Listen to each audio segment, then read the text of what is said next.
Okay, it appears we're live. So, hello everybody. We're gonna be playing Werewolf: The Dark Ages. This game right here, which is a collaborative storytelling and role-playing game, and we're gonna be playing it with me being the narrator or the game master, and Rogier here being a player. He'll have narrative control over one singular protagonist character in our story, where he'll have a narrative control over the character's actions and dialogue and such, and I, as the narrator, will have the narrative control of his surroundings and side characters and such.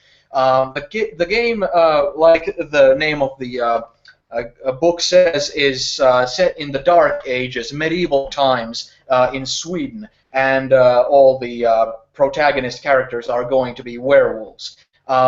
This is going to be a prelude session, which is kind of like a prologue, in a book or something.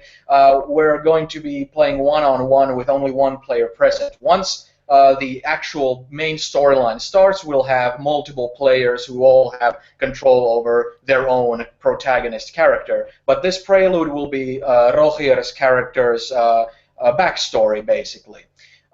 So beyond that, pretty much we're good to go and start the game. So as we begin, the setting has been this forest, basically. This forest that your character, who is a common wolf, your character has known this forest to be basically the entirety of his existence. It's all the surroundings he's ever known. It's vast, like pine tree forests and all these vast woods of like thick forests and cliffs and rivers and such. Like this familiar Scandinavian, wildlife surroundings and that sort of thing. Familiar wildlife, is known to you at this point. You've only lived less than 2 years, which is very close to being mature to a common wolf. You've lived your life in this wolf pack that consists of 8 adult wolves, and there's 3 pups that you're one of. You're the same family. You're the eldest of 3 pups, and you're basically at the same age level, but it's just the order in which you were born. You're the eldest. You have 2 younger brothers, basically. You have the younger brother that's next from you is someone someone you're very close to, someone with whom you've played with all throughout your life and such. And the youngest brother is someone who perhaps takes himself a little bit too seriously, at least in your eyes. So he's not somebody who you have as close of a relationship with as you do with your the second after you. That brother. And your father is the leader of the pack. He's the alpha of your wolf pack there. And like in most games of mine, I want to start this with a dream sequence. You've been having dreams that have been more and more visual as the time has gone by. You remember from your very early years that you've always, of course, had memories in the morning about certain dreams and such, but lately they have been much more. They felt much more real, and you've had a much more clear memory of them once you've woken up in the morning. This night, you're dreaming basically about it being the middle of the night in the woods, and you're running full speed in the woods alone. You see the ground moving quickly beneath your feet, and trees just going past you as you're panting and running at full speed in these woods. You see the night sky above you with stars and just utter blackness beyond that. And as you're running, you see this huge tree in front of you in the distance that's been like licked by lightning. It's completely like naked of leaves or twigs or anything of the sort. It's just this pale, very, very tall, pole-like tree with branches sticking out, and you're just running at full speed at this tree with you hearing yourself pant and this air just flowing through your face as you're running full speed. And as you get to that tree, you jump on your hind legs and press your palms against the the tree itself. And as you look up, you see this glowing white light at the top of the tree line. That makes you put one of your paws at the lowest branch of that giant tree, and for some reason your paw just wraps around that branch. And when you go to put the other paw on a higher branch, you see that your paw has, for some reason, it looks unfamiliar, as it looks like you have these bear claw-looking, flesh-covered, pale digits sticking out of your paw. But when you put your paw on the tree branch, it just wraps around it, and you get a grip that you can't really imagine ever comprehending before living as a wolf. But all of a sudden you are climbing the tree. You feel and you look down at yourself and you see yourself being completely a regular wolf, but you have these digits just like sticking out of your paw, and you're just climbing up the tree, and you get above the tree line of the forest, and it just opens up this whole ocean of trees, this immense forest in front of you, and it's completely it's midnight, it's dark, but there's this very bright moonlight everywhere that lights the whole forest up. It's very like this grayish, bright white light type of a thing where it just it's a sight that you've never really seen in real life before, but your imagination is like filling up the sort of gaps that you've never seen before, and it's like this whole ocean of hills covered in trees and such, and you look up and you see on the sky, you see the full moon, and of course you've seen it, you've howled at the moon before in your life, but this moon in your dream is like 20 times the size of the regular moon. It's just ginormous, and it's just glows and lights up the entire forest, and it lights your body up so much that you have like these very dark shadows underneath your legs and such, and your chin, and you climb on to sit on one of the branches, and when you look at the giant moon and you feel like it's light coming on top of your eyeballs and it like reflecting off of it, you like feel the moonlight on your eyes, and through that you look in your hand, in your paw, and you have a sharp stone all of a sudden in your paw, and you squeeze those digits around the stone and you carve this circle that looks a lot like the circle that the moon itself is into the trunk of the tree, and you put your hand on top of that carving, and you close your eyes and it becomes dark, and boom, you wake up from that dream. I'll probably jump up and all excited start to wake my siblings and well, express my excitement of this dream and this thing I've never had before, and want to share it with them.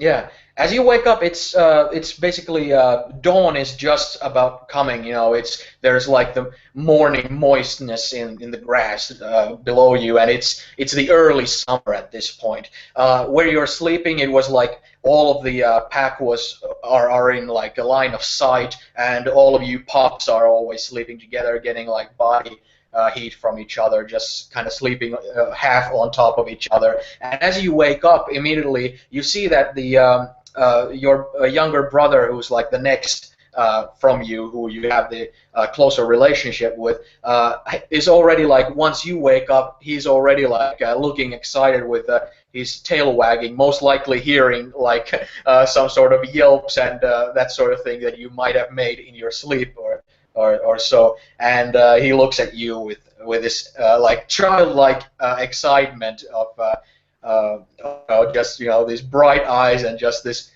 when he pants, the mouth is almost like in a smile-looking thing and tail wagging and that sort of thing. And the adult wolves each of them are waking up one by one around you. Just so we're clear, how do you want to role play this? Can I just can I talk, or should I describe what kind of emotions I want to transfer to the others? You can't really talk. You can describe your body movements and what you attempt to tell them through it, but your communication is primarily out of body language and sounds, and that in the way that common wolves and dogs and such would do it. So there's not like you don't have the words to describe what you've seen, even though your imagination and your mind already works in a way that you process these thoughts in words, but you just don't have the tools to express them. Then I'll just express my excitement of this dream and run around and like lay down to the ground, like challenging my brother, and then like bring him over to a tree and try to jump up on it and jump away from it and howl to an imaginary moon and that sort of stuff. So just try to relive the dream that I had, and my brother probably thinks that I'm a little bit crazy, but well, I've had that before. Yeah, but as you've lived together your entire lives, he's also very accustomed to your these excitements, because you've often felt that you've had this much more intoxicating excitement and interest about stuff, whereas you've for some reason you're always felt like your siblings have perhaps been just a bit more down to earth and simple than perhaps you. You feel like you have these big thoughts and plans in your mind that you just don't know how to express, and Yeah. Even if you would, you don't know if they would like get it. It's kind of that sort of a deal. But while you're going on, all energetic and excited and all that, immediately your younger brother is also very excited and also, playing along with you, chasing you, and when you roll on the ground, he's like coming and tumbling with you and that sort of thing. It's very like this, very like this warm-hearted little puppy thing there. Even though you're like over 1 year old, you're kind of like an adolescent. I guess you would be something like 12 to 13-year-old human or something of that sort. Mhm. But yeah, it's while you're playing and while you're having fun, you always recognize that the adults are kind of they kind of leave you to yourselves. They're always kind of serious and all about the pack and the business at hand. So they never like you very rarely get them to join in on your type of fun. When you see them having fun, it seems always to have some flair of seriousness that your games don't seem to have. Because I consider this a special occasion, I will try to engage them in joining in the fun. But Okay. well, already probably assuming that it won't work, but still I'm gonna try because it's a special occasion. Just so also I'm clear on, because it has a lot to do with the mentality of my character. Do we have natural enemies in this forest? Are we like afraid of something? Not really. When it comes to these woods, you're pretty much an apex predator. The only real fear you should have at this point is pretty much just going hungry or going cold in the winter and that sort of thing. Exactly. Yeah, and hunting is of course always a dangerous thing. I mean, people can get hurt if they're hunting elk or something and that sort Yeah, of stuff. and But it's not because like you're there's another predator hunting us. yeah, and because you're a pack, you rely on each other very much. So if others in your pack get hurt, that can very much hurt you in uh, attempting to get food in the future and that sort of thing. Exactly. So I'll try to engage, especially of course my mother, but I'll try to have every aunts and uncles and that sort of thing partake in the game, Yeah. hoping they'll join. Yeah, your father is the only one who perhaps is someone you might not want to approach. He is the alpha, so he commands like authority and respect in a way that he most likely wouldn't have any time for your patience for your bullshit. It's like but your mother and the others are like they seem glad and amused by the fact of how energetic and full of this life full of this life you're at right now, and they're like they kind of walk alongside you, and your mother comes to lick your ears and that sort of thing, and but it's much more of this kind of maternal thing than taking part in your games and that sort of thing. But you do notice that your youngest brother isn't at all amused by basically your energy. He seems to be just sitting there and just looking at the two of you with this kind of eye-rolling body language there. It's like he almost looks like he looks down on you being like this, being a puppy basically. He doesn't seem to appreciate it for some reason. We'll still try to have him engage, but quickly, even quicker than with the grown-ups, give up on him. Yeah. As he is known to be a sourpuss and. Exactly. Yeah. Well, while you're getting all excited and it's all like this very you hear all these since it's the early morning. There's certain birds that chirp the most in the early mornings there, and there's you feel your fur getting wet from the moist grass underneath you and all that sort of thing. You see sometimes you see like at the edge of your eye you see like oh, was that a foxtail I just saw? That sort of thing. There's the forest that you live in is just just teeming with life everywhere. There's all sorts of little colonies of little animals going around, and you've often like paid extra attention when you see like an anthill. While some might want to like do the ants taste good? Let's try the type of thing. You've much more like figuring out what's going on. You have much more of an inquisitive mind, where others might often just accept that, okay, that's an anthill, those are ants, moving on. You're much more of a you want to take it apart in your mind, like how you recognize them carrying sticks and twigs and that sort of thing into the anthill and all that sort of thing. So, and when you see like a bird building a nest and all these different things, they're all things that very much like give satisfaction to your inquisitive nature that you have. And you have like this vast data bank of different smells like saved up in your head about all sorts of things, but as this morning is going on and all this family life kind of in the backpack is getting along, you do realize or notice that that your father, the alpha wolf there, is kind of going from one pack member to another, and it seems like you can read from the body language that they're kind of getting ready to get on a move, get on a move for an early hunt, basically. Mm-hmm.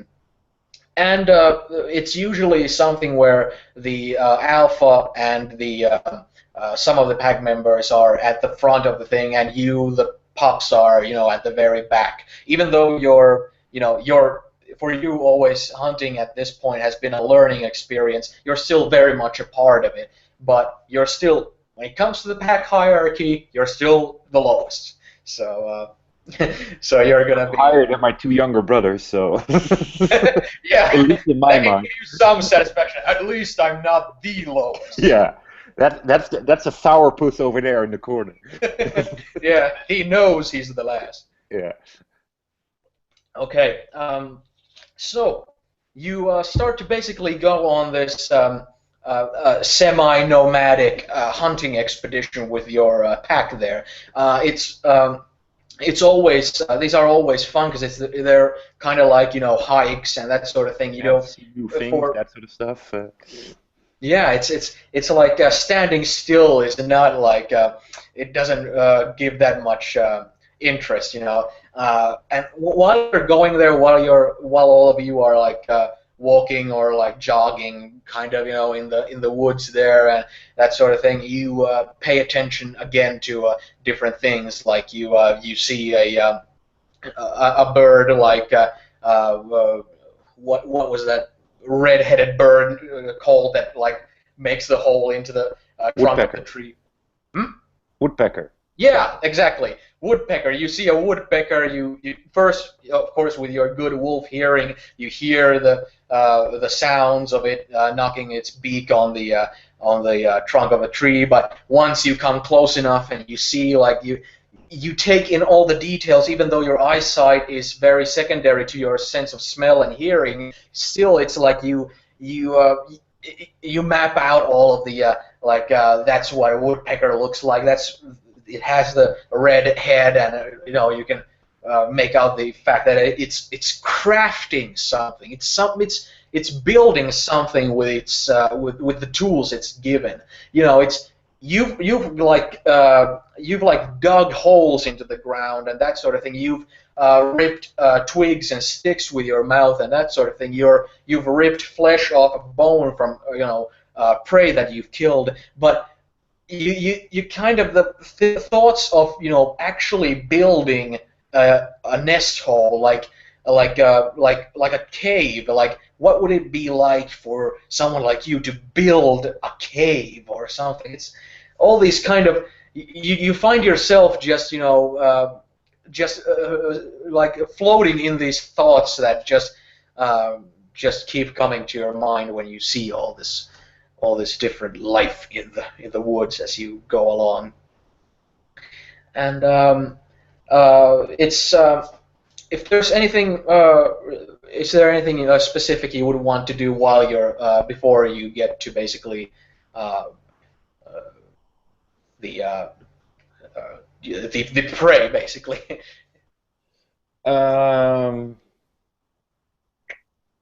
Well, seeing as we're constantly on the move, she'll probably won't have time to partake indulge in this emotion of wanting to build something. But she'll make a mental note of the fact that she'll try to like drag some sticks and that sort of thing and branches to make like this little nest of her own when she's going to sleep. But other than that, she'll just partake in the hunt and probably still play a bit with her brother, knocking into him some now and then, and just enjoying herself. Yeah, you can build that kind of a Eeyore thing from Winnie the Pooh. Well, yeah, that's probably a little high-fetched, more like just dragging sticks in a circle and lying in the circle or something. Yeah. Okay. Well, yeah. As you are going in there on the hunt, you notice at one point that the adult wolves clearly, like, they signal to each other that they've gotten the scent of a deer, and everybody. I'll try to pick it up as well. I try to get it as quickly before everybody else. That's in Oh, my like circle. if you plan on trying to get it before the adults or anybody, then No, no, I'll no, have not to before have the you adults make a because roll for it. they're way ahead. But I want to get it before my brothers and brothers do. Okay, in that case, I will have you make a roll for perception and primal urge. For in your case, that's your perception is 3 and your primal urge is 3, so you're rolling 6 dice, Nice. and the difficulty is 6. So each die that's 6 or more is considered a success. There we go. That's 4 successes. Okay. In that case, you are. If you are not the first to get the scent, especially from your brothers, you're definitely the first to get the scent from your brothers. But if you're not the first to get the scent in the pack itself, you surely don't recognize anybody else getting it before you. It's like, hey, I got something, and immediately then you see the adults signaling each other. So it's like, I think I did. All right, I think I was the first. Point. Yeah. But yeah, you see that everybody has this kind of air of seriousness all of a sudden. It's like it's been like this more calm, jogging type of air that's been going on until now. But now it seems like everybody's legs are kind of more bent, and you see like their backs doing more of this as they're like walking a bit more accurate and more focused as they're. Yeah.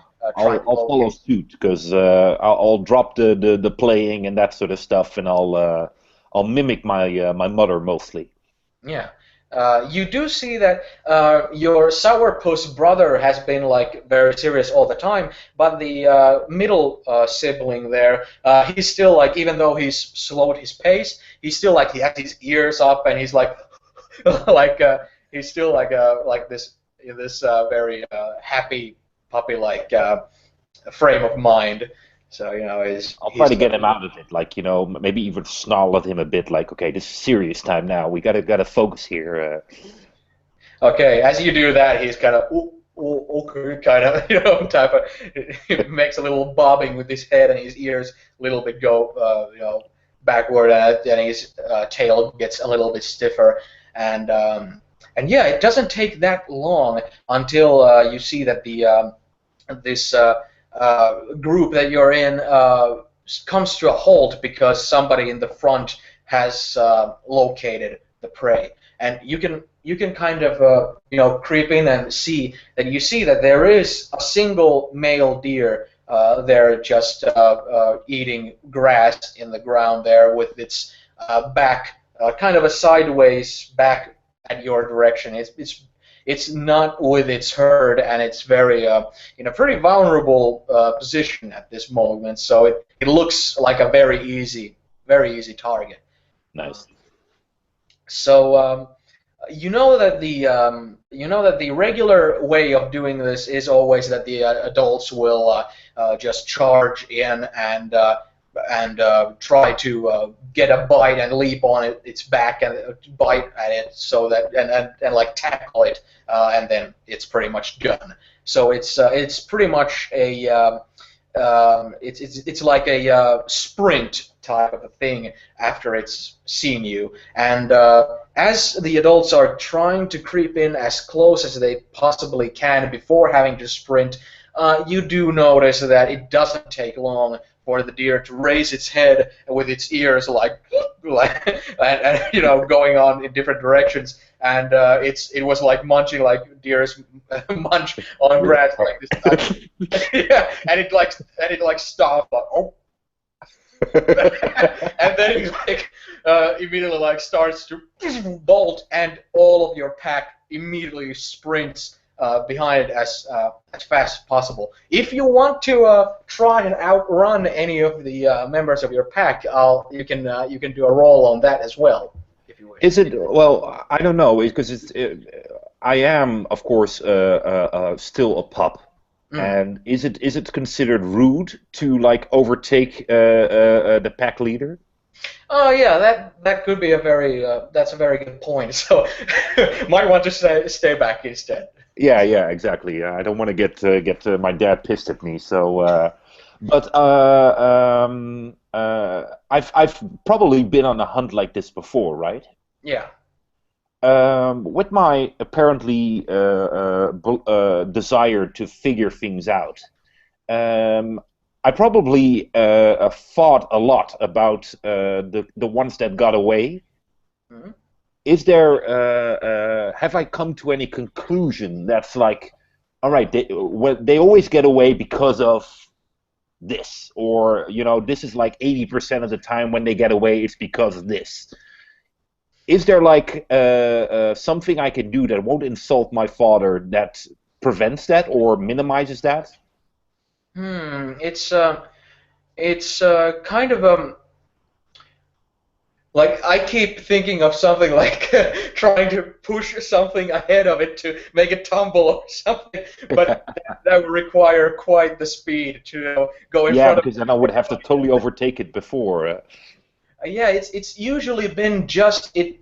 Um, it's more. It seemed like rotten luck, or it seemed that if it's been like with a deer that's had friends around, there's been like if there's been like um, if there's been like a calf, some of them might have tried to defend it or that sort of thing, or there might have been cliffs where it's been able to jump from rock to rock and you've not managed to keep up, or he's leaped from a high place and managed to only suffer a limp and you don't dare try to jump, uh, you know All right. that Well, sort just of thing. that's not really I can use to my advantage. So I'll just keep up with the pack and do what is expected of me. Okay. Um, well, you relish in your little role of being at least the number one child in terms of the hierarchy in this situation. And as you go on, I'll just roll for the deer. I'll just see if you have rotten luck or not. Yeah. Ah, the deer has no luck. Uh, and it The doesn't great take moon long. smiles upon us. It doesn't take long after you see like two sets of wolves getting to basically the sides and matching the speed of the deer, and the deer is kind of knows that it's fucked, so it's just letting out as it's panting as it's running, letting out just these moans, and the one of the wolves on the other side just makes a leap for it and snatches its teeth into the neck of the deer, and with its own body weight just swings to the side, like making the deer, fall on its side.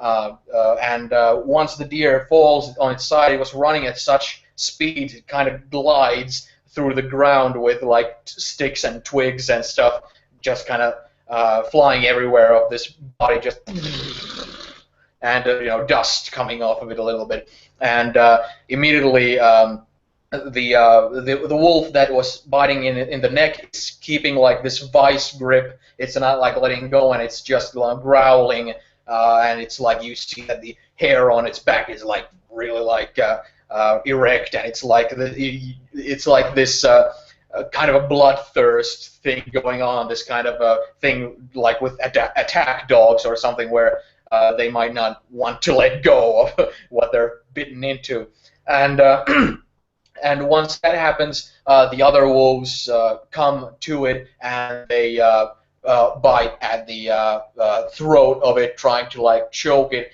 And at that point, one of the wolves is already like biting into one of its back legs and just like yanking on it while it's like on the ground. And this is something that at the same time, since you are, a wolf and you're part of, this whole, you have this framework of instinct built into you so strongly that you know that this is what you do. But uh, there is this thought that you've never seen any of your wolf pack members and your family. You've never seen them um, take a back step at any of this stuff, and it's more like yeah, we have food type of thing, and you kind of you kind of lock eyes with the deer, and you kind of when you look at the your pack members, tearing at it, you kind of have this profound feeling of this kind of profound deep respect for the animal that's whose life is now forfeit in order to ensure the life of an entire pack type of thing, and you kind of feel this. It's not on the same level of what you feel towards your immediate family and pack members, but you feel this kind of empathy, not this automatic like pity, like you would not want to eat this creature, but you just feel that this is a fellow living creature type of thing, and it provides meaningful, thoughts to you to go through with this on a daily basis type of thing. All right, I'll look at it and I'll probably decide that well, it is still food, and we need to eat. So I'll try to up my share on bringing this thing down, as in like I'll probably were like as the pups, as being the pups that we always took a back seat on bringing this creature down, and I'll try to like push the boundaries of what we're allowed to do and really carry my load in bringing this creature well, to an end. Mm. What specifically are you planning to do? I'll try to stay away from the dangerous areas, Like the horns? like the horns and like having the feet like kick me or something. So I don't know if I actually. I'm just throwing it out here. So let me know if this is something my brain can comprehend. Being a wolf, I can of course bite into the skin, but to get to like the areas that do a lot of damage, you will have to bite, get through the fur and that sort of stuff, get through the bones, and get to the intestines before you get there.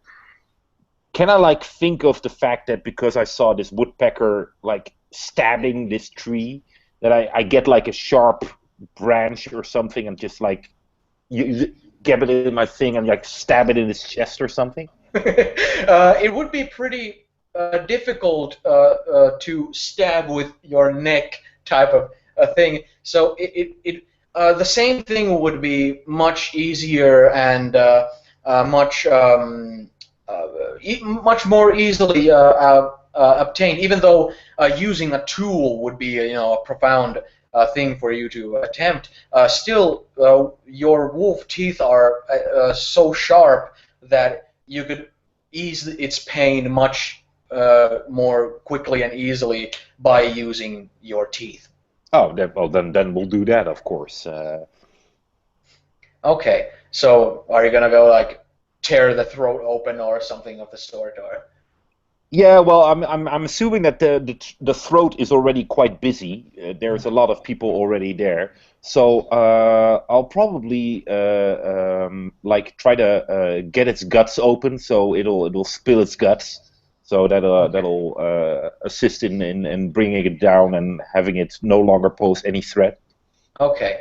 Well, that's something that none of the other wolves have been doing yet. The neck thing is something that they found, as efficient, and those that are like yanking on the legs and stuff, they're just impatient, So when the belly is not preoccupied by anybody, so it's not the toughest of the places, so it doesn't take it's not that difficult for you to sink your teeth in there and just yeah, like rip the stomach open, and as it does, it lets out this like puff of stench that since you've been lower in the hierarchy of the pack, you've usually stood back and looked at others doing all this. So once you get there and you get the first sniff of the aromas that come from the spilled intestines, it's something to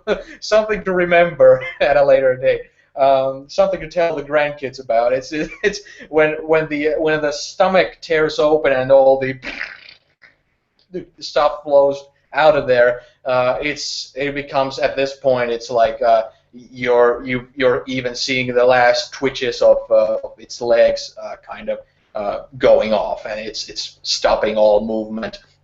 And as all of these entrails come in there, you also it's your mind is again, just like with an anthill or something of the sort. You notice that, okay, wait a minute, if this came out from here, and when we breathe, our chests go up and down, and what comes out are these sacks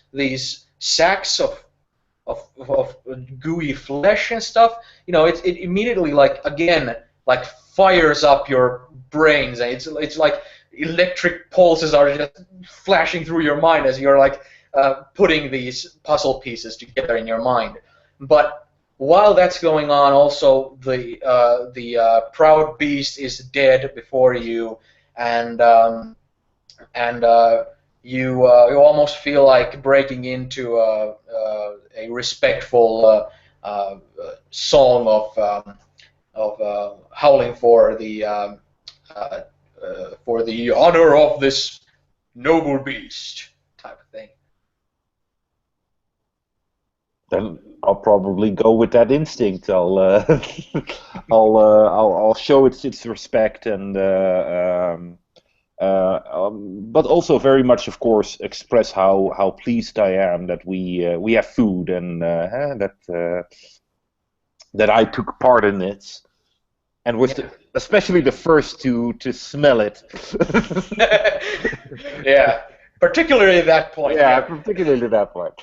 Yeah, it's once you break into a howl, you see that all the adults kind of turn their eyes and look at you, and once you've broken into the howl, it doesn't take more than a couple of seconds for one adult and then another adult and then the rest to also break into a howl. Everybody's pointing their noses upwards, and their eyes are just closed into these lines, and like everybody's just letting out this howl, and you feel like this is such a you feel like you're such a living part, like almost like the entrails of this deer. You, the wolves, the deers, the birds, the ants in the anthill, you almost feel like you are these kind of innards of this forest. Like this forest is this kind of a living thing, and you play an important part in its ecology and that sort of like thing. we're the intestines of the forest. Yeah, you're the bladder. Yeah, nice. But yeah, that's what happens there, and by the end of it, you see that the deer is getting torn open, and of course the alpha is the first to dine it to its fullest satisfaction of the deer, and it's everybody's kind of waiting there, licking their lips, and many of the adults have like blood all around their mouths and chests and that sort of thing, and the alpha is there like ripping these like he's going for the best parts, of course, and there's hardly gonna be any buttocks left for you once it becomes your turn. Um, so Probably hardly ever had any. yeah, dead ass. It's the Yeah. the alpha is eating his share, and once he's close to finishing eating, the rest are coming in. The hierarchy after the alpha is not as clear cut. There aren't any that many subcategories. It's always like the alpha, the rest, and then the lowest type of thing. So you pups have to wait for your turn while your mother and the rest of the pack dine on the carcass.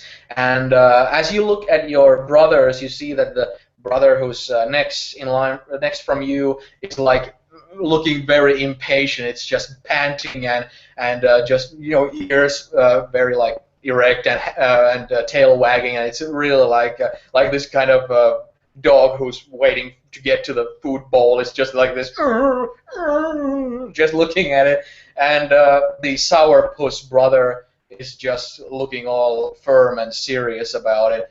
He looks like he's almost like he's staring down the carcass or something. He looks again ridiculously too overly serious about the thing.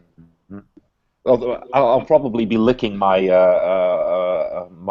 face because there's probably some blood or something on it, and slabber is running down from my mouth because like I said, I've partaken in killing this thing, so I'm very excited to eat it as well. Yeah. After a while, it becomes your turn to get to the carcass, and like I said, it's the best parts have already gone missing, but there's still plenty of flesh to be. It's just flesh that you need to like with your front teeth, kind of get a pinch hold of and tear off of the bones and that sort of stuff. A lot of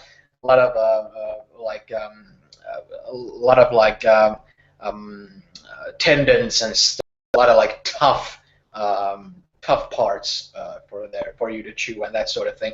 And of course, also the bones provide some after some dessert type of niceness by the end, But there you go. It's you and your younger brother are there eating all good tidings. But the youngest sibling, you see that where your middle brother there is happily munching away, you notice that your youngest brother comes, like if this is the mouth of the middle child, it comes right almost like touching it, and it's moving like inch by inch closer to the middle brother. And when the middle brother doesn't move as much as the youngest might want, he's growling. He's again like all in this very intense, serious tone, and he's just just biting with his back teeth, molar teeth, just biting on the legs and stuff, and just growling, letting out this to your middle brother, who's, because he's kind of a happy-go-lucky type of innocent type of personality, he's just kind of he doesn't want to give up, but he's letting out this concerned kind of sounds there. As a human, my first impression would be to assist my middle brother, as in like to tell my smaller brother to back off and allow this fun brother to eat. But I can assume, or I'm trying to think as a wolf. It might undermine his own authority if his older sister comes to his aid in this. How would you rule that? Because I don't want to make my middle brother feel like incapable or something. Those are both excellent points, and because you're a wolf, one of them seems like the obvious choice. But then again, even though you don't really like know that you have a human side, since you've never seen or heard of a human, you No, live but I in mean, me such. as a player is a human, Yeah, so yeah, of course, but those kind of thoughts, like your mind operates and does like problem solving and pattern seeking and that sort of thing in a very human-like way. So it's both of those ways are equally valid and make as much sense. And even if you come to the conclusion that it would be best to stick up for your brother, you might still like intellectually make come to the conclusion that I don't think so, but because even if you think that way, the rest of the pack might not think that way. So yeah. so Well, then I'll leave it be because I mean, my brother will have to show his own assertiveness to be able to function properly in the pack, and if the younger brother is starting to steal his food, well, that will make him strong, and I can't stand in the way of that. yeah.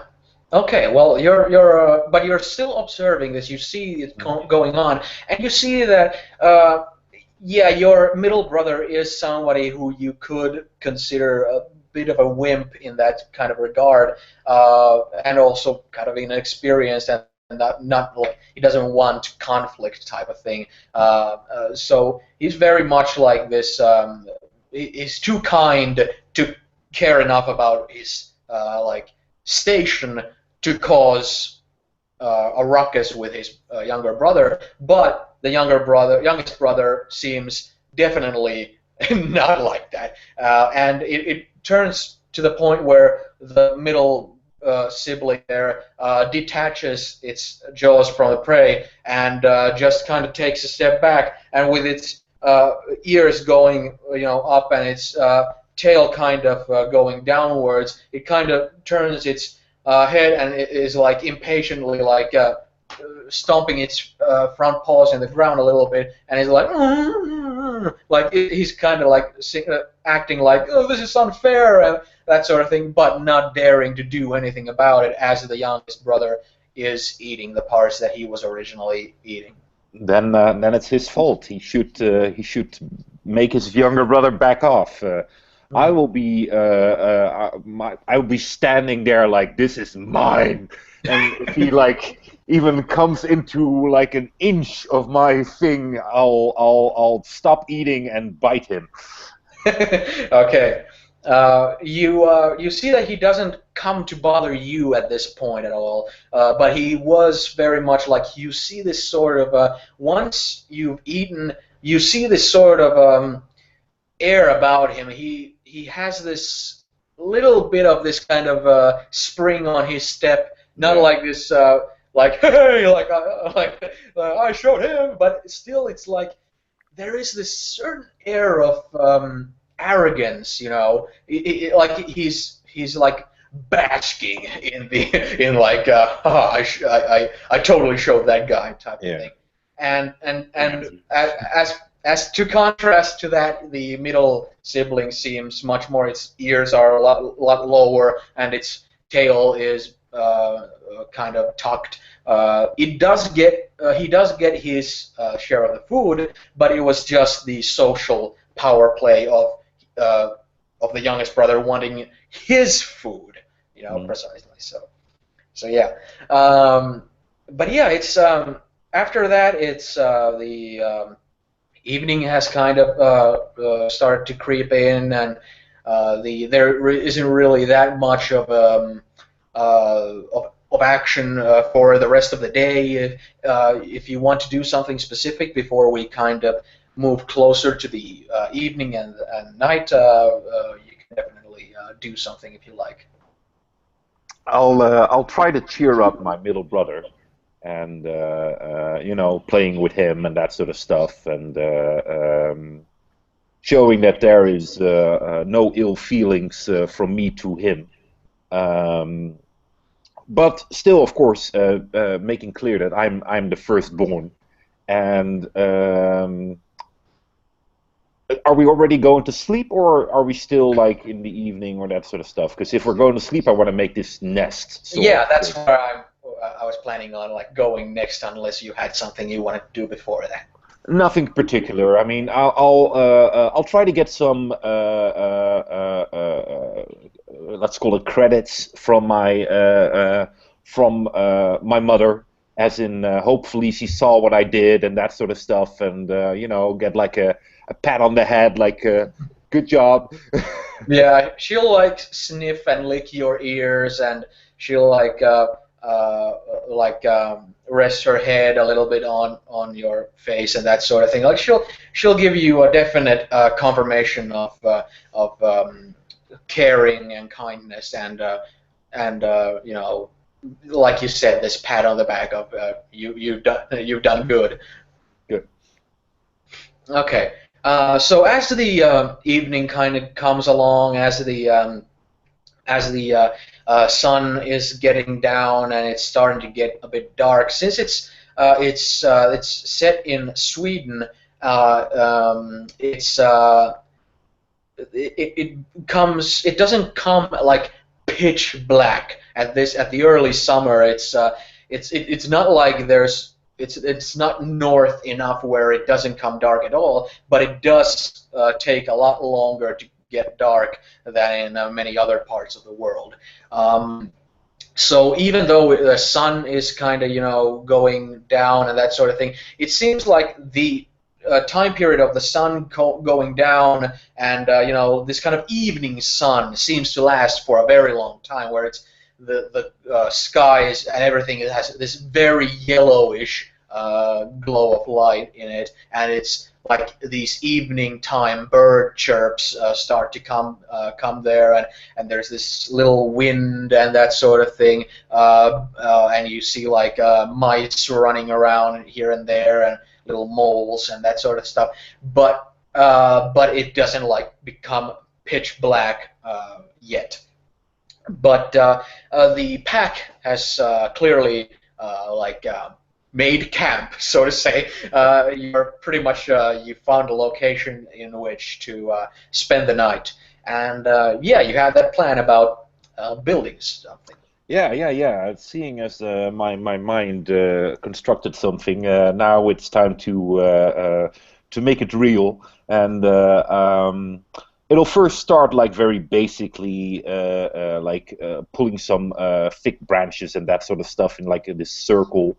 But she'll quickly start to elaborate with putting leaves on the branches itself, and like digging a bit inside the hole, so it becomes like this little coop of this bowl of thing where she can lie in comfortably, and she'll be very focused with this. Her mind is like it probably gives her some endorphins that she's working out her mind, as in doing something that is not very wolfish.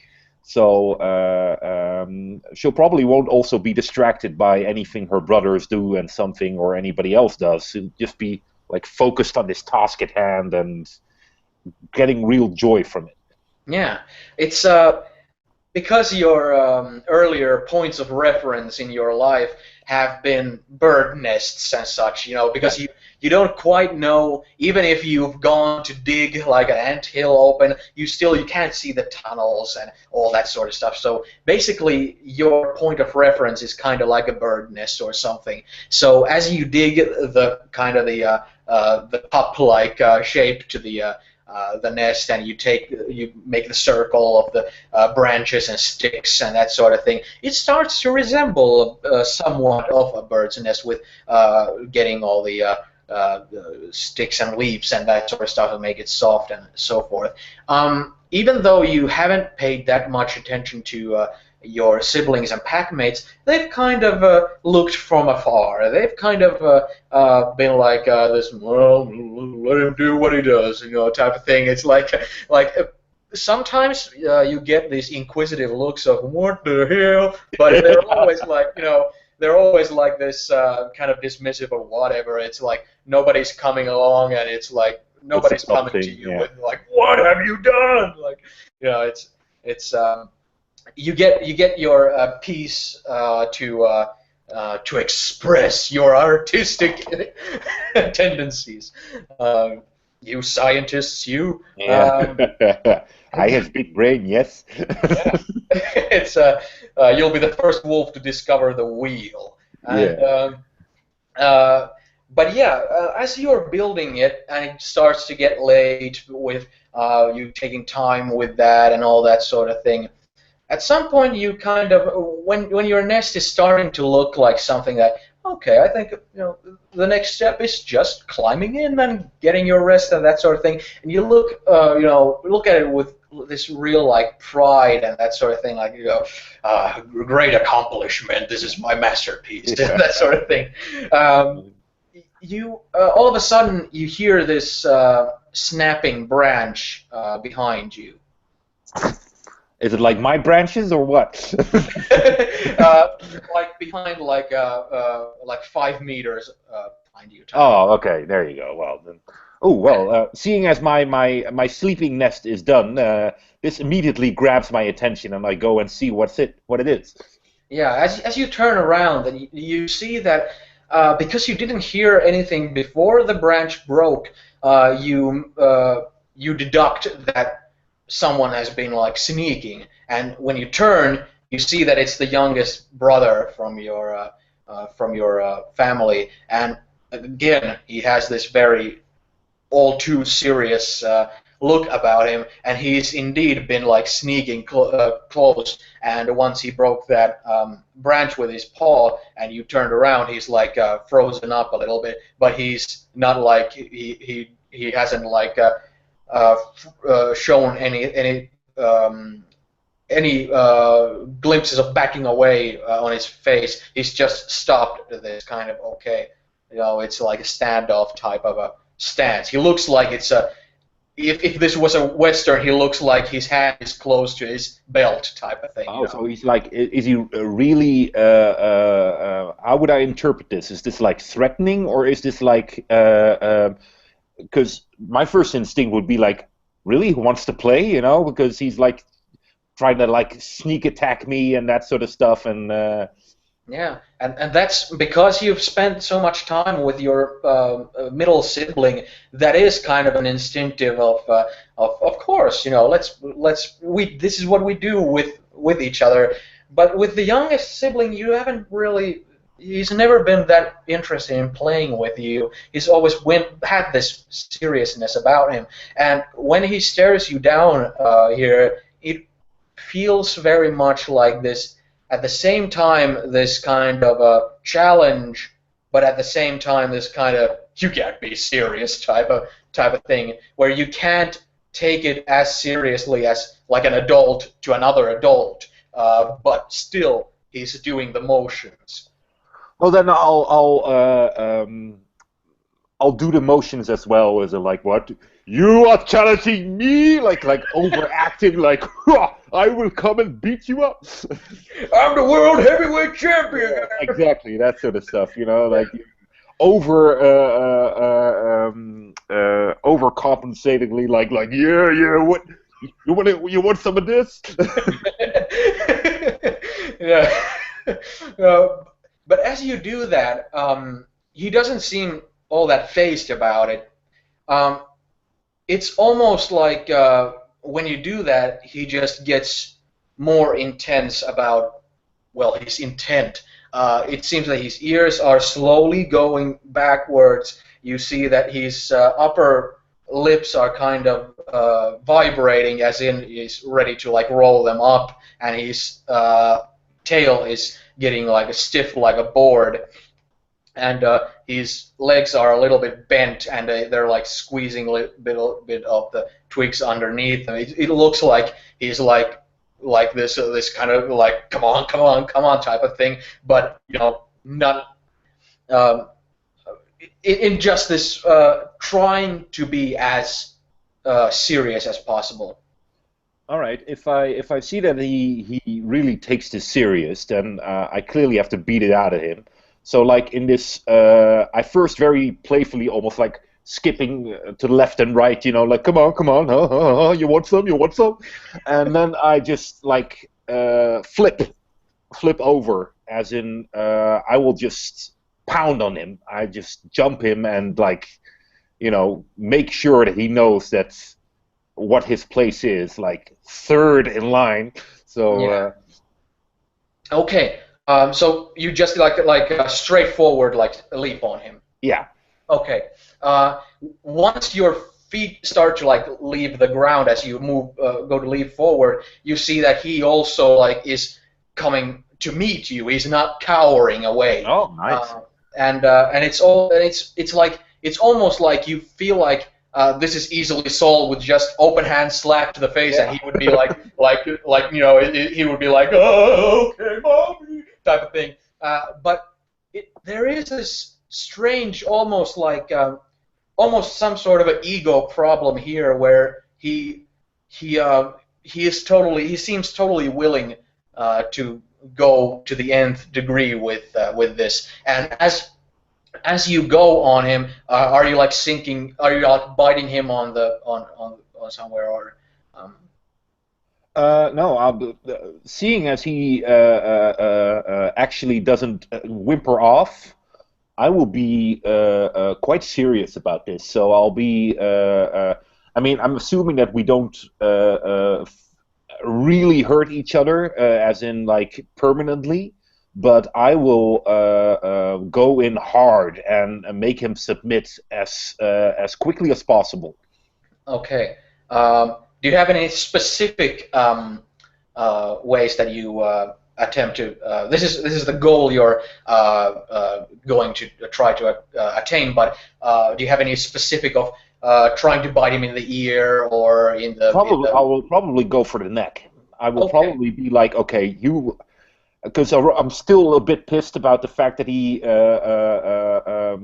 treated my middle brother the way he did, and my mind is probably assuming like, oh, now he's gonna try to do me the same. Oh no, that ain't gonna fly. So I go hard and I go like I have him that I could kill him easily, and then he'll have to submit.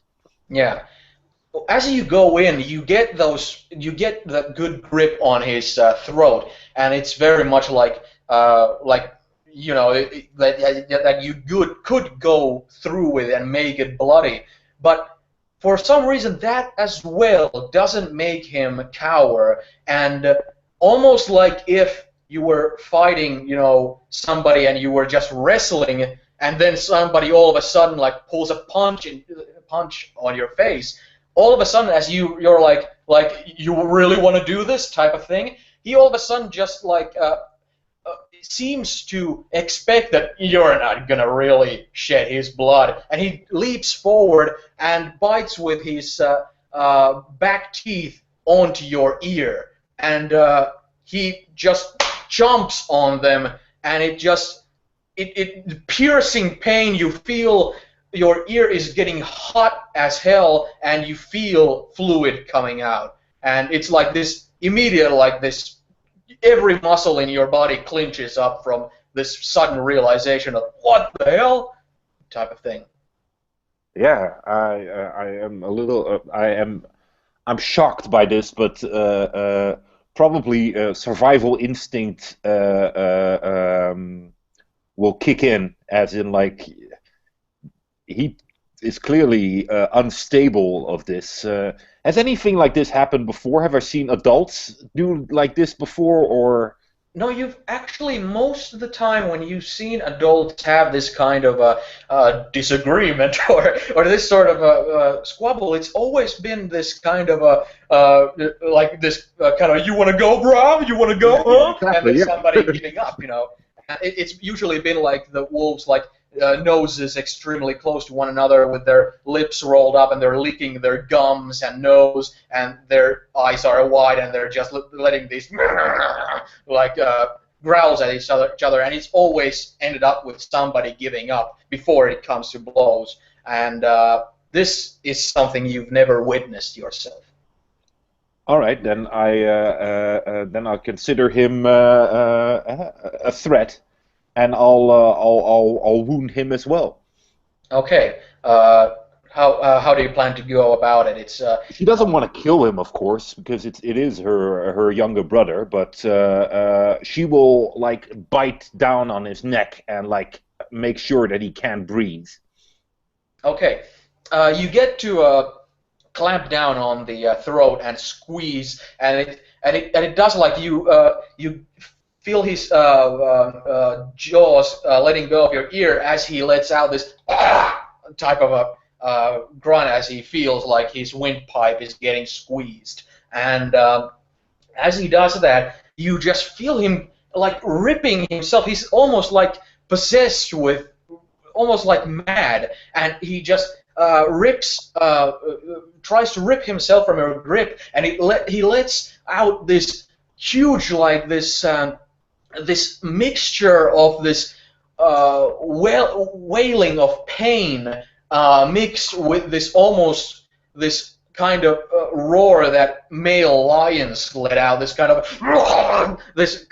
it's just he seems to be like going out all berserk. It's like it's nothing you've ever seen anyone do, and it's really like freaking you out. But at the same time, you do have your will is not broken by something like that, but it's something that really like is concerning. And he goes in and he goes to basically bite you here on your cheek, and he tries to like, even though you're biting him on the throat and he bites you, he's the one thrashing you, even though it harms his own throat, immensely. But he's like he's like possessed almost. That's how it seems, and it's just you're feeling like his teeth are sinking into your cheek, and it feels like that he's attempting to kill you.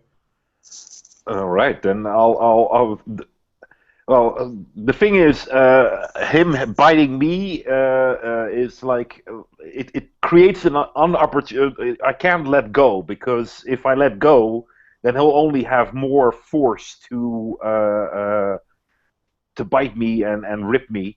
So I'll just like strengthen my grip and go for the kill as well, pretty much, and just like clawing at his chest, which is I'm assuming underneath me. Mm. Once you kind of get into this mindset, you've never had this mindset, especially since you've never been at the front end of the hunting expeditions that you've had.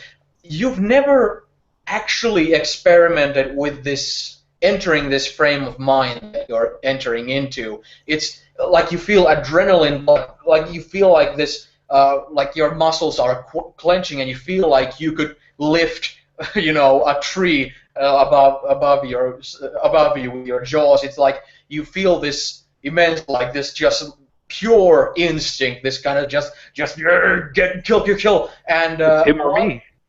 What? It's him or me. Yeah, and while you're both thrashing, even though he's a younger brother, it's mainly you. He's younger by like 5 minutes. Yeah. So it's like he's still thrashing, and he gets you off of your feet, and he gets to spin you on your back on the ground. Now, even though he gets physically you to do that, that doesn't mean that my back touched the ground, or okay, I'm submitted. It's still like this. The biting is going on still, and you feel his blood from his neck coming to your mouth, and as you're like, it's like bubbling from the edges of your mouth. It's like the mixture of like froth and blood coming down your mouth. And as he's put you down, and you feel like he has like the advantage of force being above you and you being below him, that you feel like you're overpowered, that you just feel all of a sudden this instinct of kill or be killed just goes ape shit. It's just, before, when you were feeling like adrenaline flowing through your veins, you feel now like napalm is going through your veins. It's just, it feels like your skin is tearing. It's just, it's just this. It feels like you're about to blow up, and all of a sudden, you feel your paw go to the side where your nest is, and you've built the edge of the nest where your paw hits one of the sticks.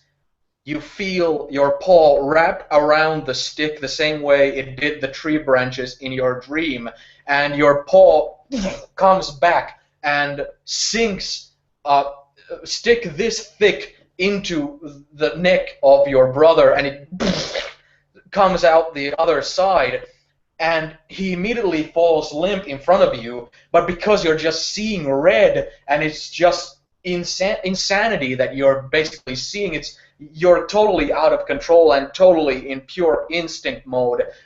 You feel yourself roll on top of him, and instead of using your mouth to attack him, you see your paws wrap around that branch, pull it out, and just continuously stab him down as you're on top of him. And you just feel this kind of, as you're like letting out these kind of roaring pants, this kind of, as you're doing it, you also feel this kind of, to you as a player, you could imagine it as these human kind of, just these screams mixed together with those roars, and you just final sink of the stick into the body beneath you, and all of a sudden everything of that feeling, of that impulse goes away, and it's like all of a sudden you're completely spent. It's like you expended all of your energy, and you're like, ugh. Like you returned back to Earth. You saw what you did, but you felt like you were nowhere near in control of your actions. But it was still fueled by the kill or be killed instinct that you kind of tapped into.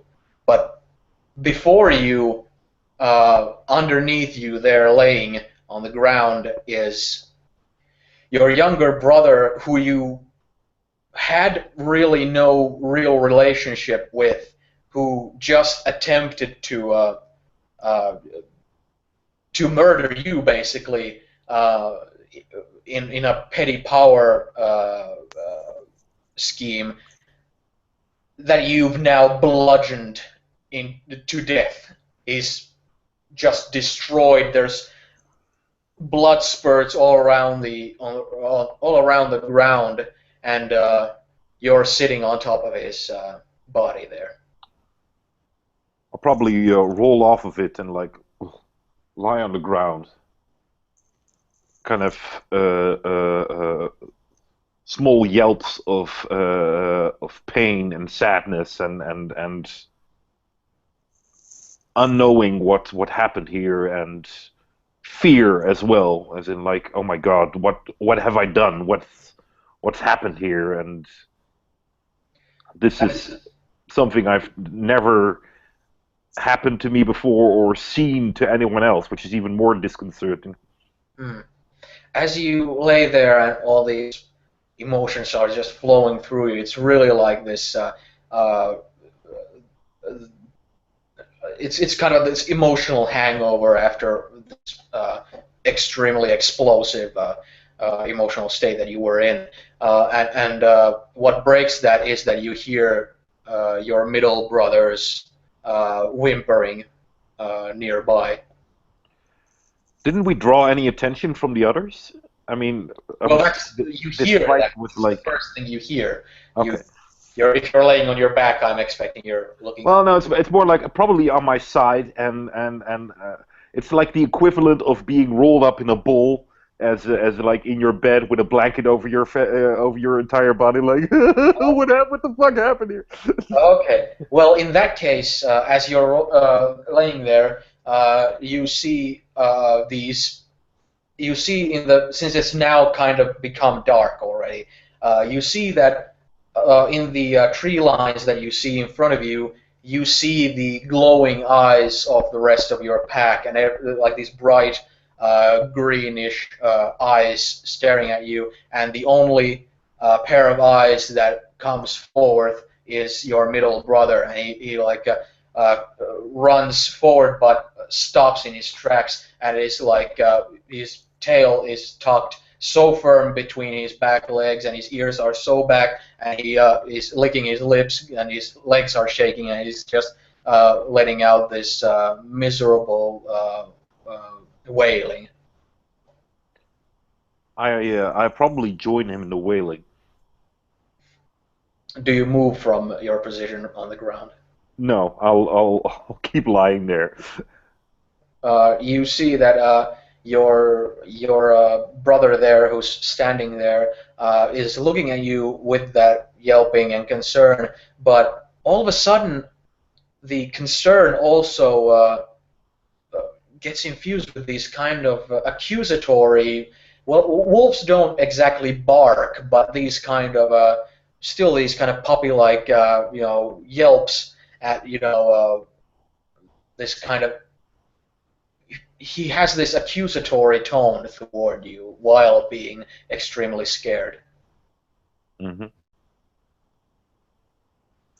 Well, there's nothing I can do about that at this time. I'll just lie there and yelp a bit myself and uh, feel sad and alone really at this time, especially with my middle brother getting this accusatory tone with me and after a while I'll probably try to get up, probably sore and painful and As you get up, you notice where the concerned and accusatory yelps might have been coming from, because as you roll to get on your feet, you hear this kind of a from your front paws as they hit the ground.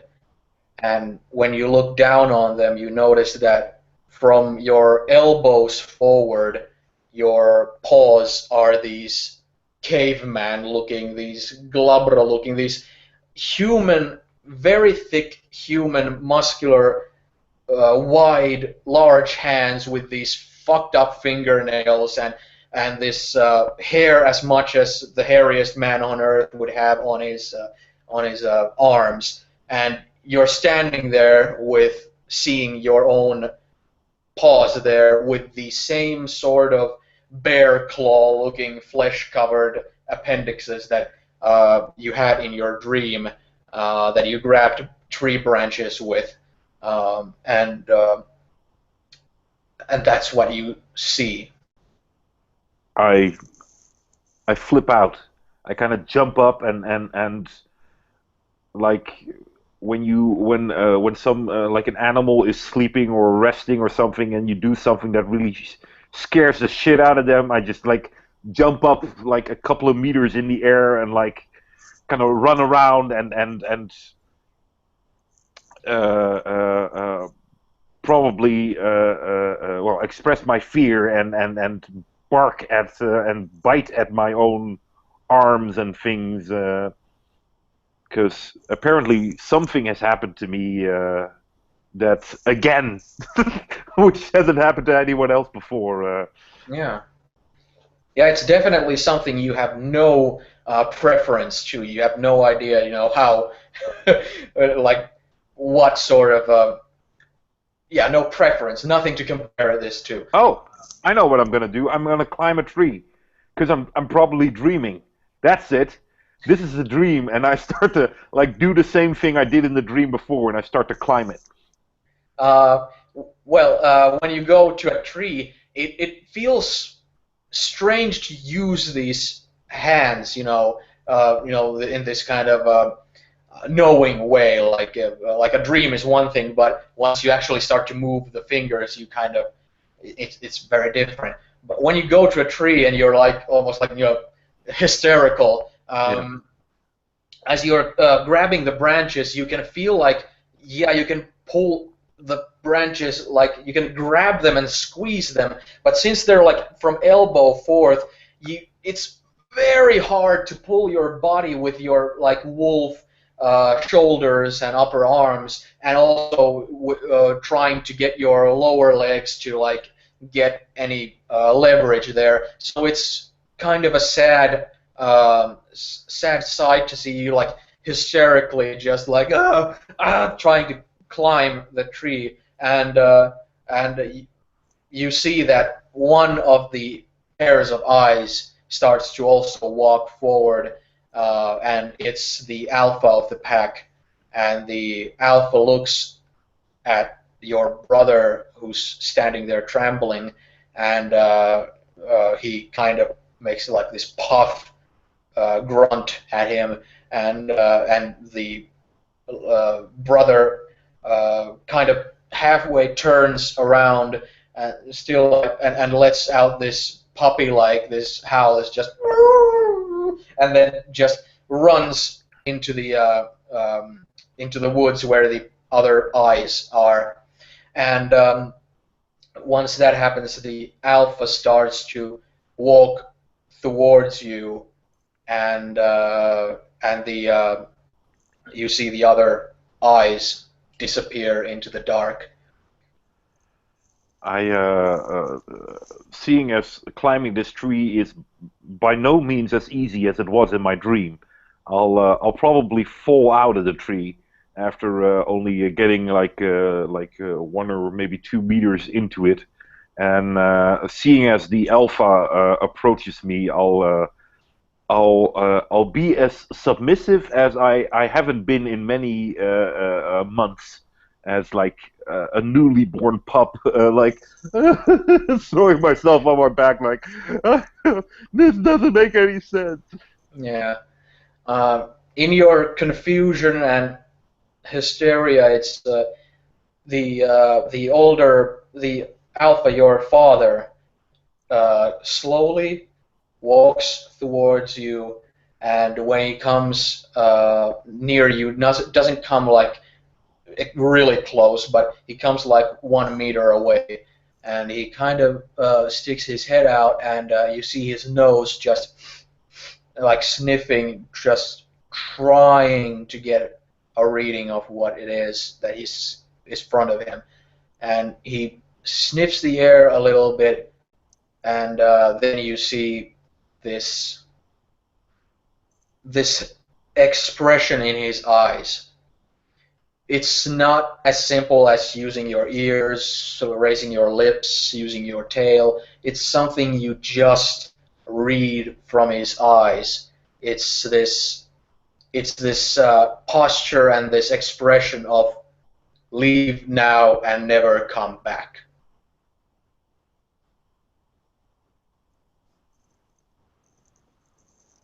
Are we in a habit to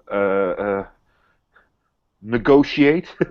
As in, like, you that's something the human side of your mind would consider, but it's again something that seems desperate, and it's something like he might not have any patience for something like that with the seriousness that he has on him. then I'll crawl back, crawl away. Are you like crawling away into the woods or something? Yeah, just away from him and away from my pack members. Yeah. It's the middle of the night, and walking with these strange front legs is weird. You're wrapping your fingers around things that you are walking on, but that's not what your mind is focused on at the moment. It's you're just overpowered with emotion at this point. It's like you've lived your entire life in this community, in this family, with these brothers, with these parents and such, and through things that are clearly out of your control, you've been disowned by your family and community. And as you walk and crawl in the woods completely out of energy and completely occupied by these kind of thoughts and emotions. You come to edge of a hill where you're on top of the hill, and where the tree line kind of goes down the hill, and from coming from between a couple of trees, you see the vast forest in front of you, and directly in front of you, up above, you see that it's the full moon up tonight, and you just feel this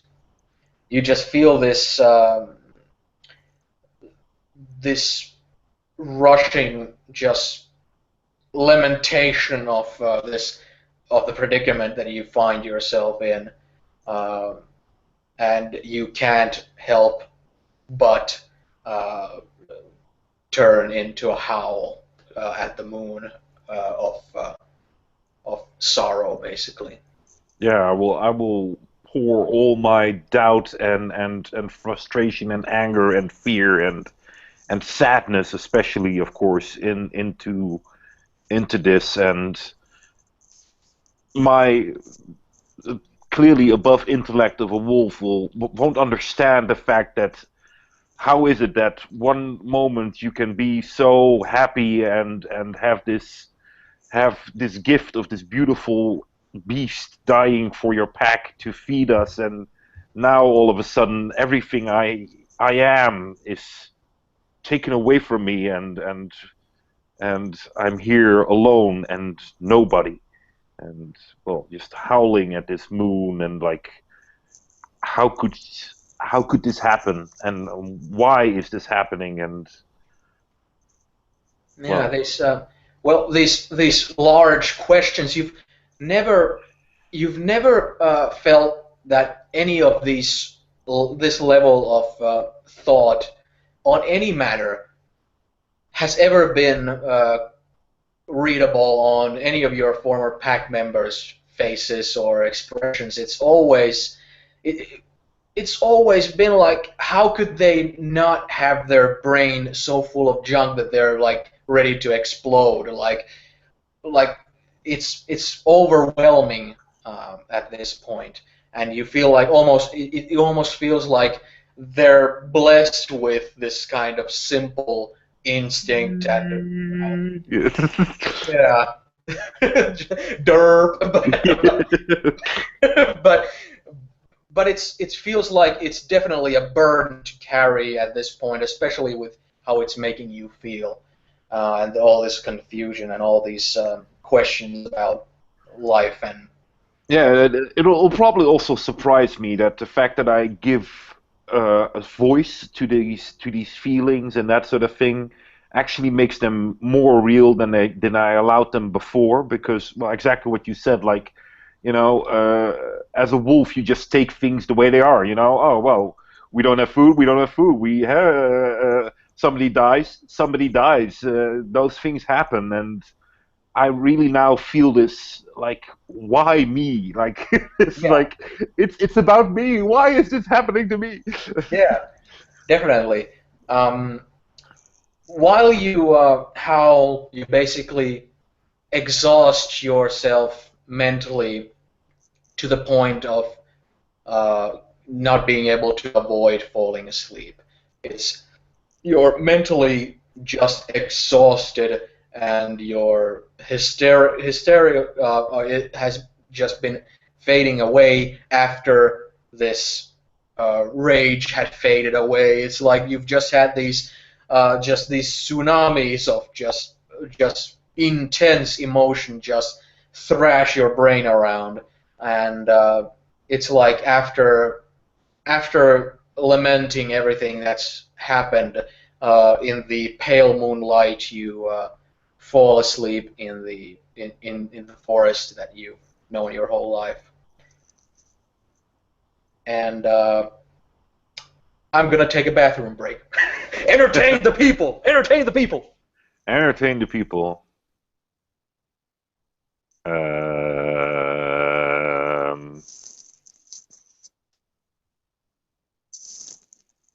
Are there actually people here? I don't know. Hi.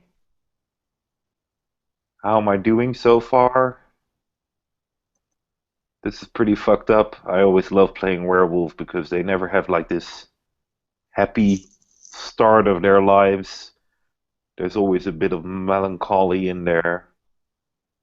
It's too bad I can't control Jonas's camera because then I could just like zoom into his things.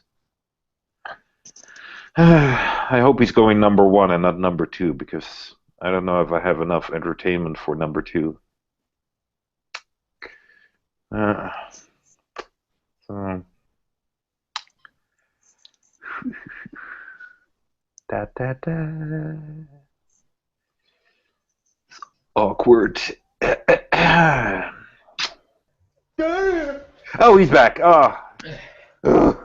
I'm here to interrupt. Everything we said about you was meant as the best positive thing. Just so you know. Okay, I'll buy that. Yeah.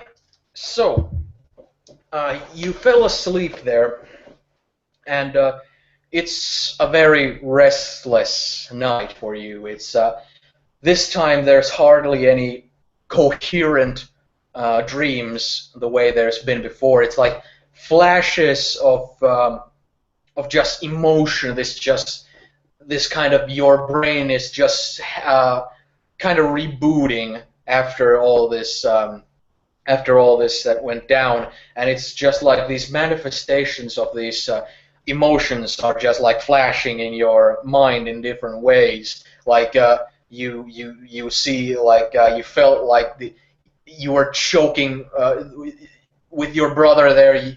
There was a lot of choking and squeezing and stuff. You see flashes of this spider web just wrapping around tree branches and choking life forms into the web that are squirming in it, and this spider is just making this web. And since you've had these dreams about the tree, and there's been like you tried to climb the tree and that sort of thing, you see that the flashes of the tree branches like being a part of this huge giant tree that's like this foundational thing here that it's very like abstract to your mind, and there's been like all this security and strength in the pack and this respect that's been going around that's now getting like dismantled in your perception with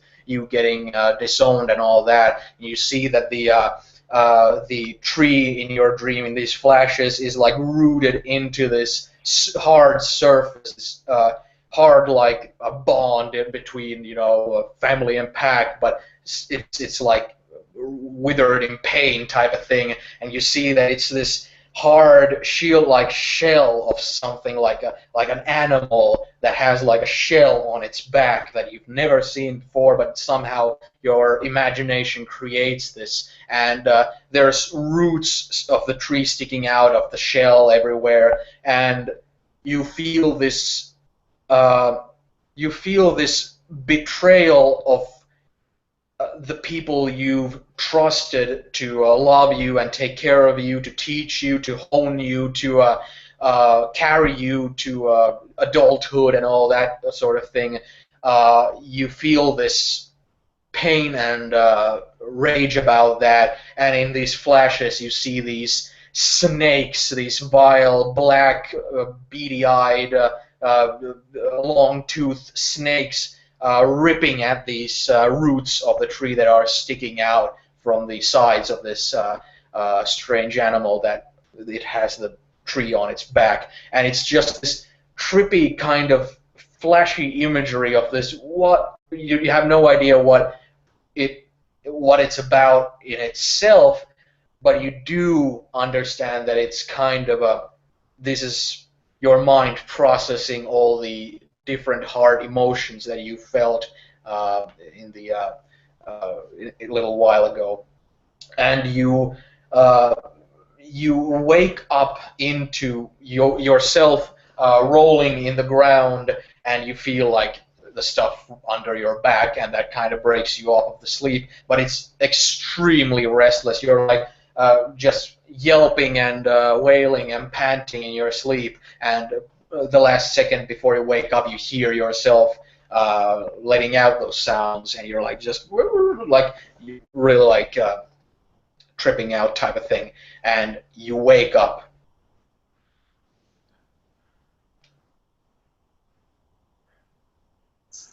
Breathing heavily and well, checking my paws, what they look like. They're regular wolf paws at this point. You, from head to toe, you look like you've always looked like before.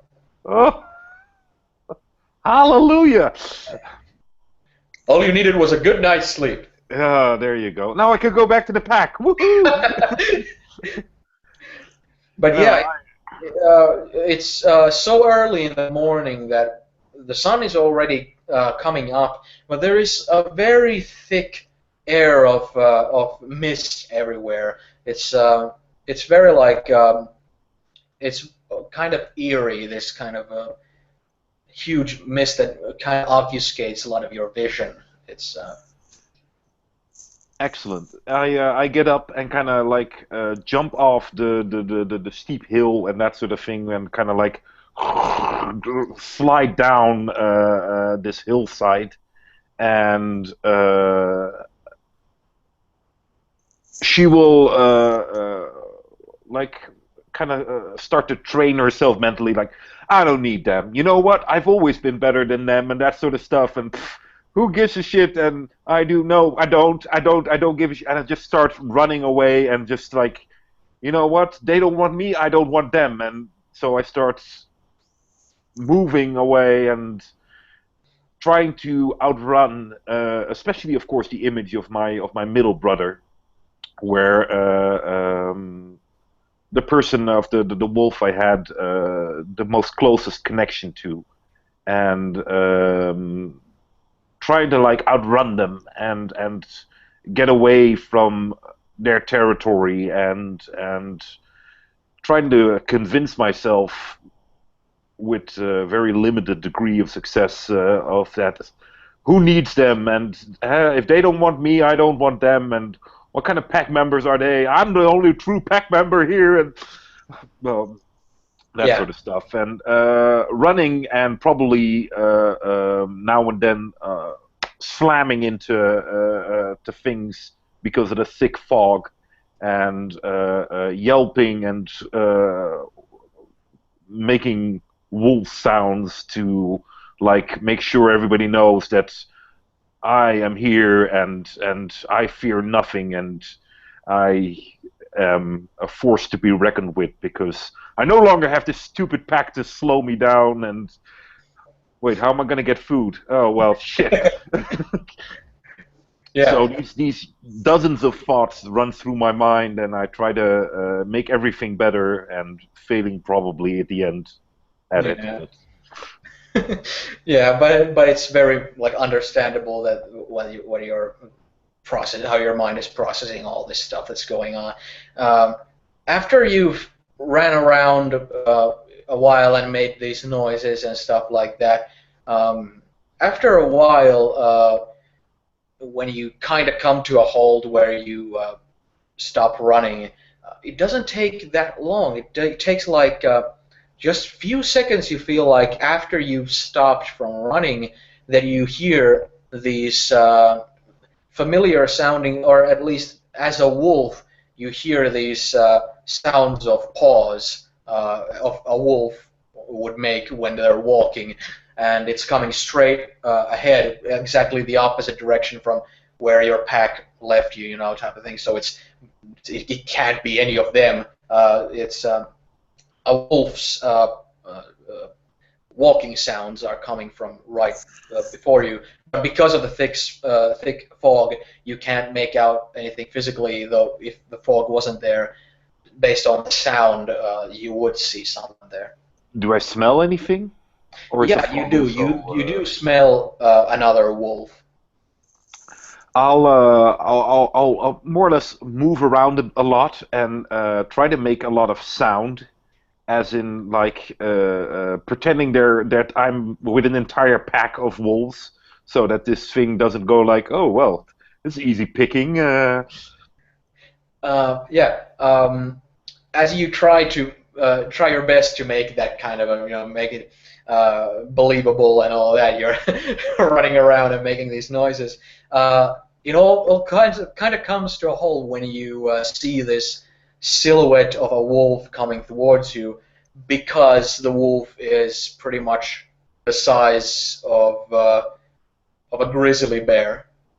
It's if you've seen Princess Mononoke, it's the size of the mother wolf in that. It's a giant wolf walking slowly and calmly toward you, and you just make out the silhouette and very soon start to make out the eyes and stuff. But it's very calmly, very non-aggressively walking towards you. But I'm it's assuming this. that we've, as a pack, have come across other wolf packs in from time to time.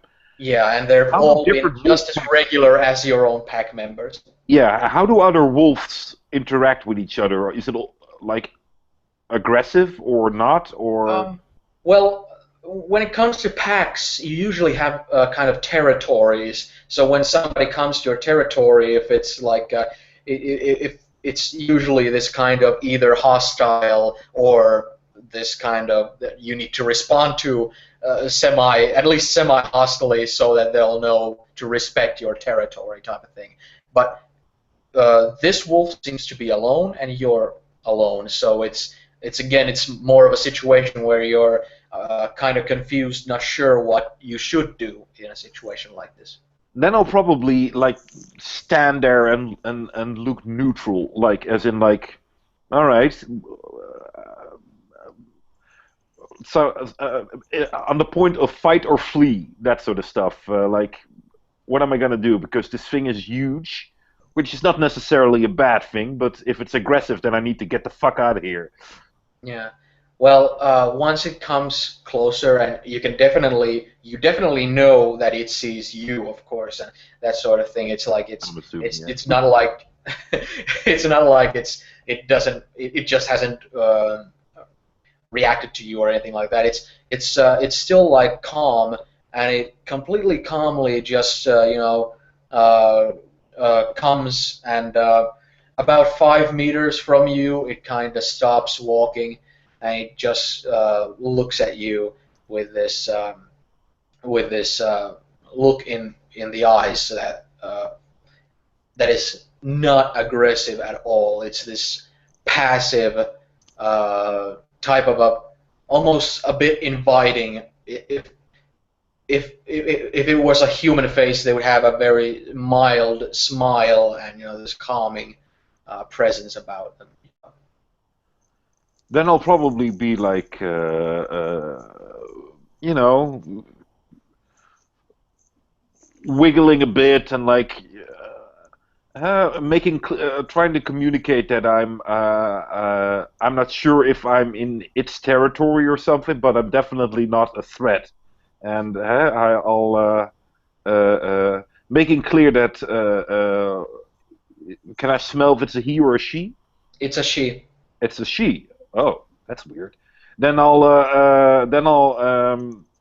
be like, okay, I'm no competition or anything. I won't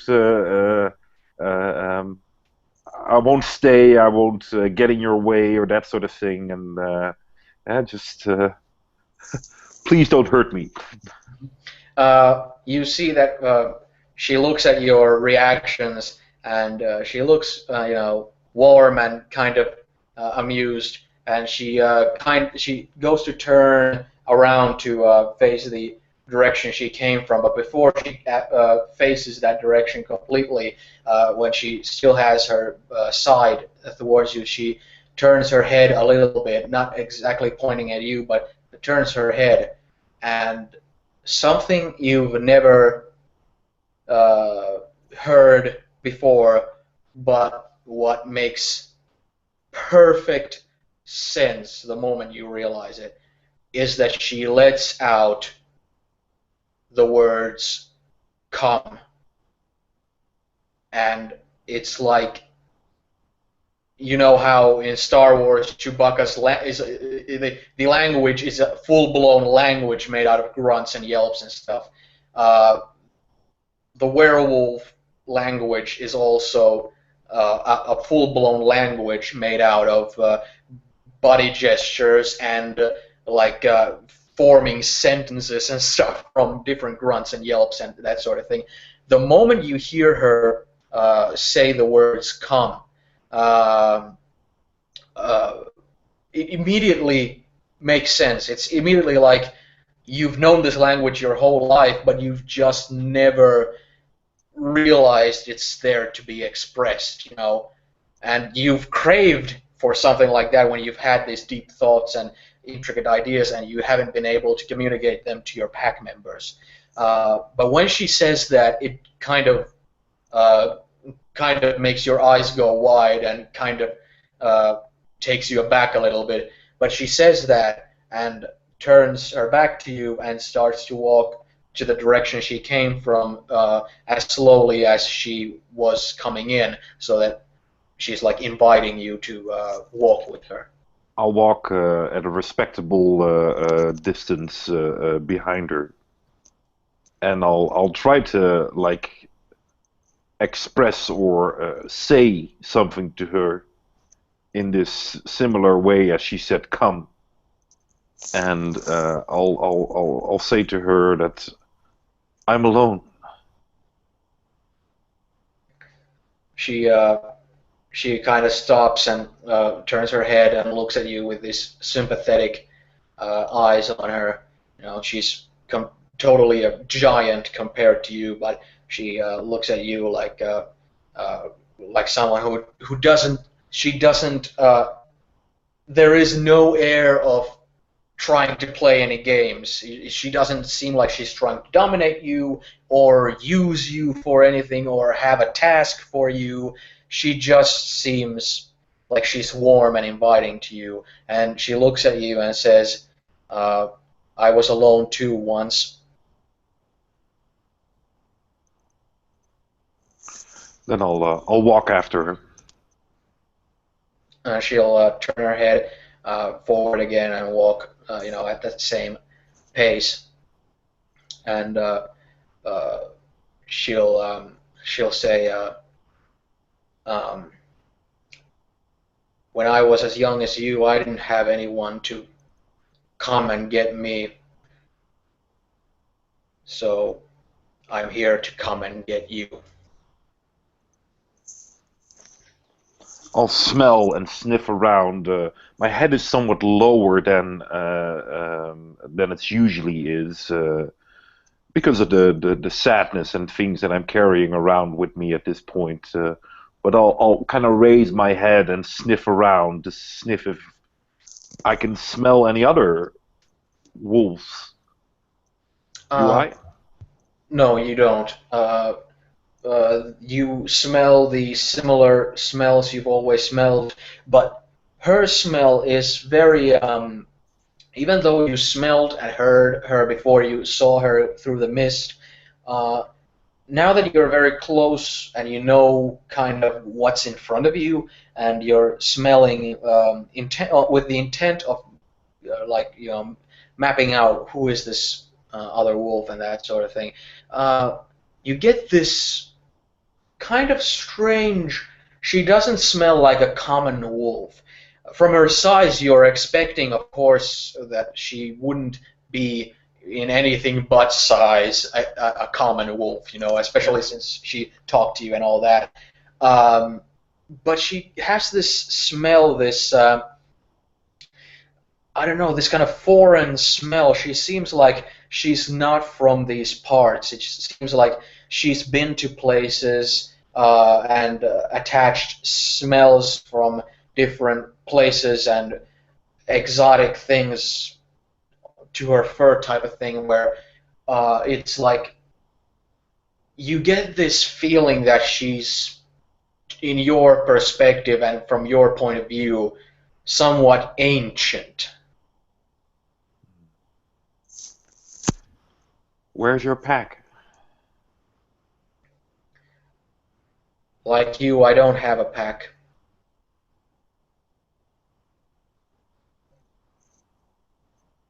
So you're alone still. Yes, though I am alone through choice. There is, there are others like us.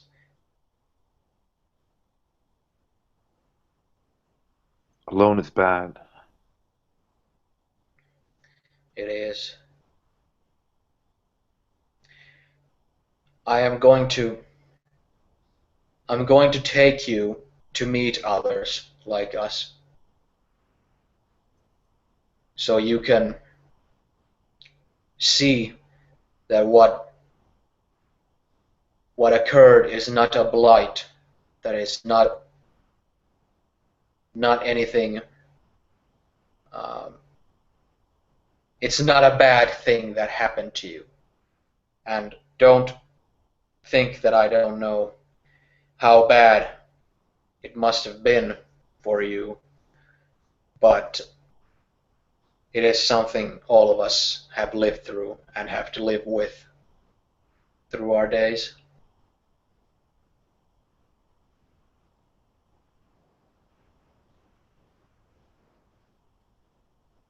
I'm processing what she said to me, and well, of course, we're still walking. Uh, while she is walking there, she kind of, you see, she kind of rests her head and then kind of lets out this chuckle of kind of, uh, let's let's not be so somber and sad. Are you hungry? Always Why do you say I take you for a hunt? with two. Exactly, with two. That doesn't make sense. It will soon enough. Come on, follow me. And she'll start to jog. And to you, she's so big that when she jogs, it's like the speed that you would have to sprint. I'll sprint after her. Yeah. And Two as is better than one. yeah, and as she sprints, she starts. You see that she intentionally, every time you're gaining on her speed, she increases her speed a little bit and increases her speed a little bit. Where you're like uh, going, giving it your all type of sprinting, and she seems like, because of her size, she seems like she's completely like uh, not expending that much effort.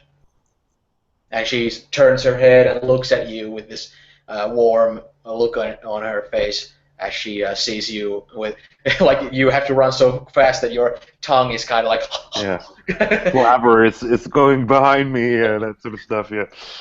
yeah. And she's telling you keep up.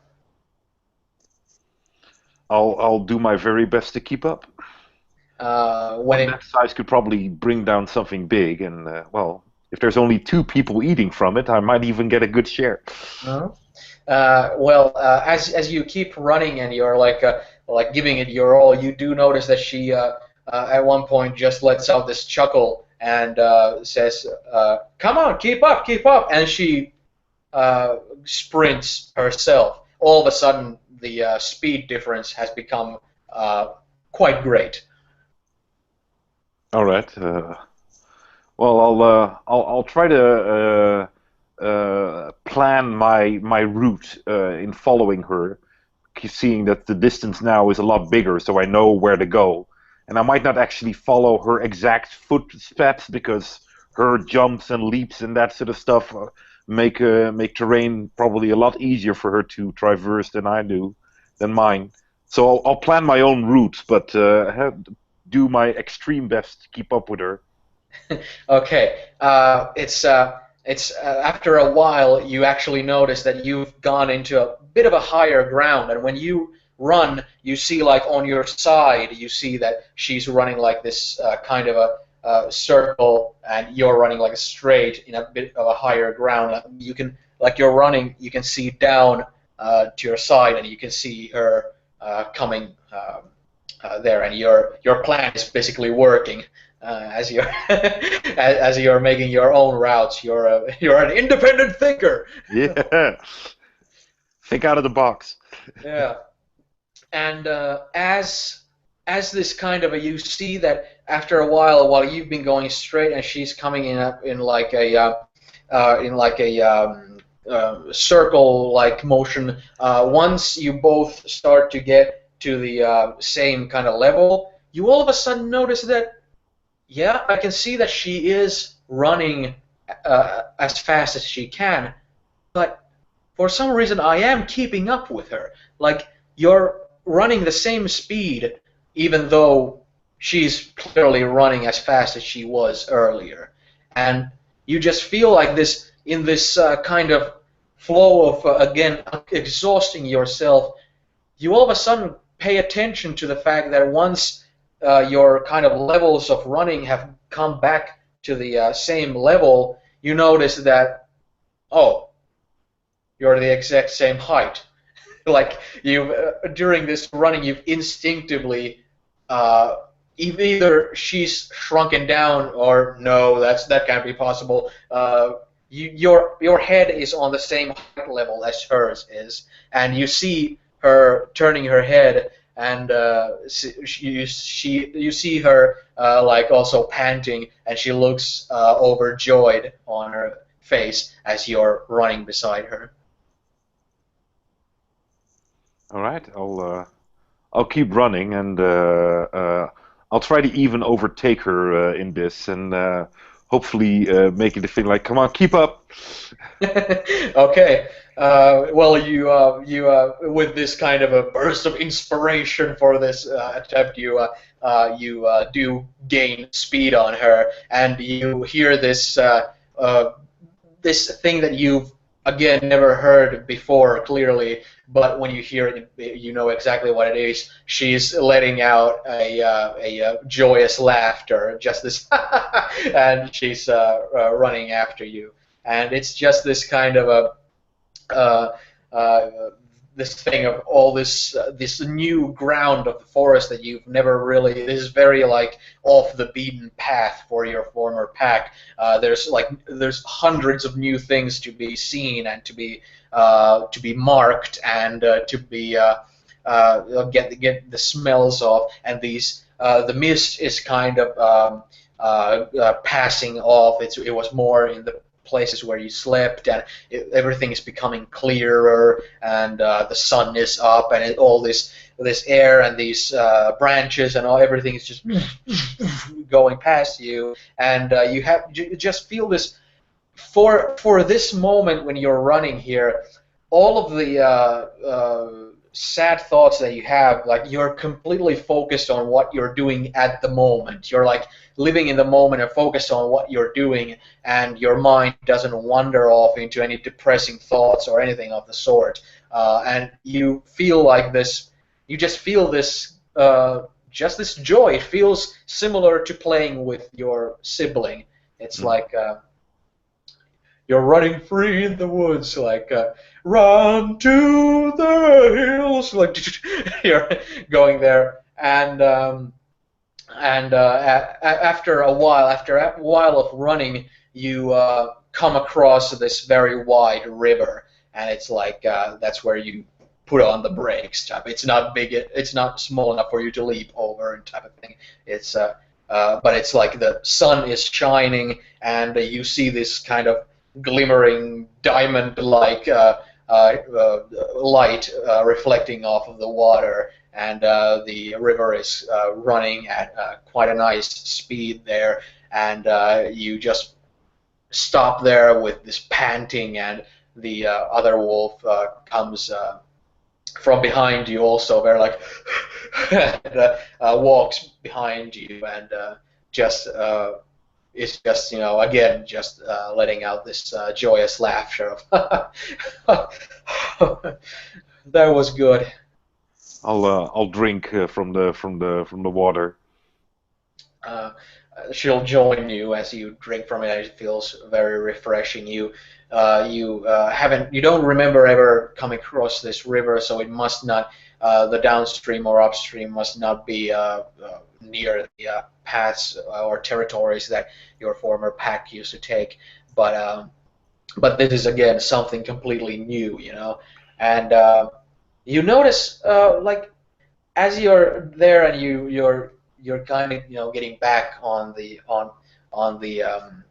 into your mind frame of the regular mind frame that you have from this running thing. You again pay attention to all these new things that you're seeing. You're seeing like small fish going in the water, like this big fish just going, and you even see on the edge of the river, you see this small little river crab there, like on the edge of the water, just clamping its pincers there. I'll just look around and a bit surprised that I feel so at ease with this strange wolf to me, but the fact that we've run together and now drink from the same spring, it creates a, even though it's a basic, but it creates a sort of bond between us. And so I won't be like, oh my God, she might all of a sudden attack me or something like my brother did. So I'll be like looking around and sniffing at things and marking things and probably biting things and that sort of stuff, and just observing everything that is new and unseen before. She you can sense that she's looking at you with this uh, amusement on her by just being she clearly like gives this air of joy out of seeing you being so interested in stuff. And she says, "Do you know how to swim?" Not really good.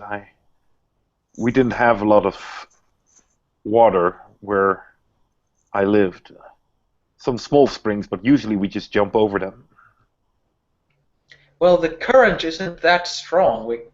And seeing as you've managed very easily, I'm glad to see uh, come to your strengths. This current couldn't pose a threat to us, so this could be a good spot uh, to wet our paws a little bit. Come on, and you see that she just leaps into the river and just this water just splashes onto you and on your fur. I'll follow suit, and I'll also take like a running jump and like splash. Yeah, again, just like this. And you see that it's like her back and her head is like above surface, and when she swims, her head does this like this bobbing motion as she's going forward. And it's again, since you're an animal, it's an instinctive thing to use your paws and stuff, and it's she she turns to you and just says that this is fun, and and since there's too many rivers to count in this land of ours, it's something that we need to get familiar with. Yes, yes. I'm like doggy paddling behind her, and not at all as focused, as streamlined as she's swimming, and like splashing water everywhere. And but then I'll try to leave my instinct more or less behind and do a bit more like, okay, oh, if I put my paws like this, it just it pushes me forward. So I'll try to calm down, but probably before I get the real hang of it, I already get to the other side. Yeah.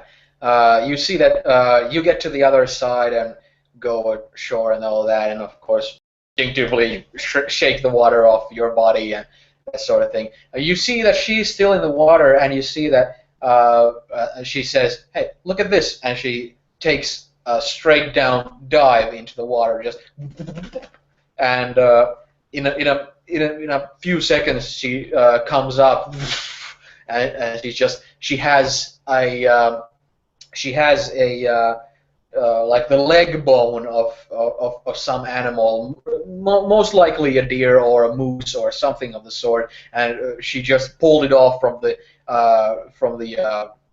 bottom of the river, and she's just this like a sound a dog makes when they have a stick in the water, as water is just pouring into her mouth, and she's just popping it out as she has the bone, and she comes to the shore, and she just spits it on the ground and shakes the water off of it, and she says, "There's tons of neat treasures under the water."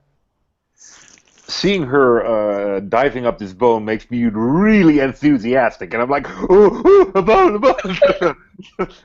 So I'm like hopping back and forth, and like, "Ooh, this is awesome!" And looking at the water, and probably diving in myself again, and too enthusiastically, like going under and forgetting to hold my breath and that sort of stuff. So yeah, you have to cough off yeah. a little bit in between, but. As you dive and keep your eyes open under the water, you do see those little fish, going just past you, and they're like so small and quick that it's very hard if you try to like grab them. It's almost impossible. And yeah, and you see like there's these like the sun is shining so brightly on the water surface that these dark brown flat kind of stones on the bottom of the river, they also like reflect the light, like they look really like very bright brown there, and you see a little bit of some underwater plants there flowing in the current, and there's you see also like a little river crab there, like on the as a bottom feeder there in the bottom, just going, and there's just ton of stuff and detail to see and that sort of thing. I forget that I actually have to come up to get some air, so after a while I'm like yeah, you get to the shore, and of course, again, like like having to with the water and all that sort of stuff. Look, mud. Impressive. Yeah.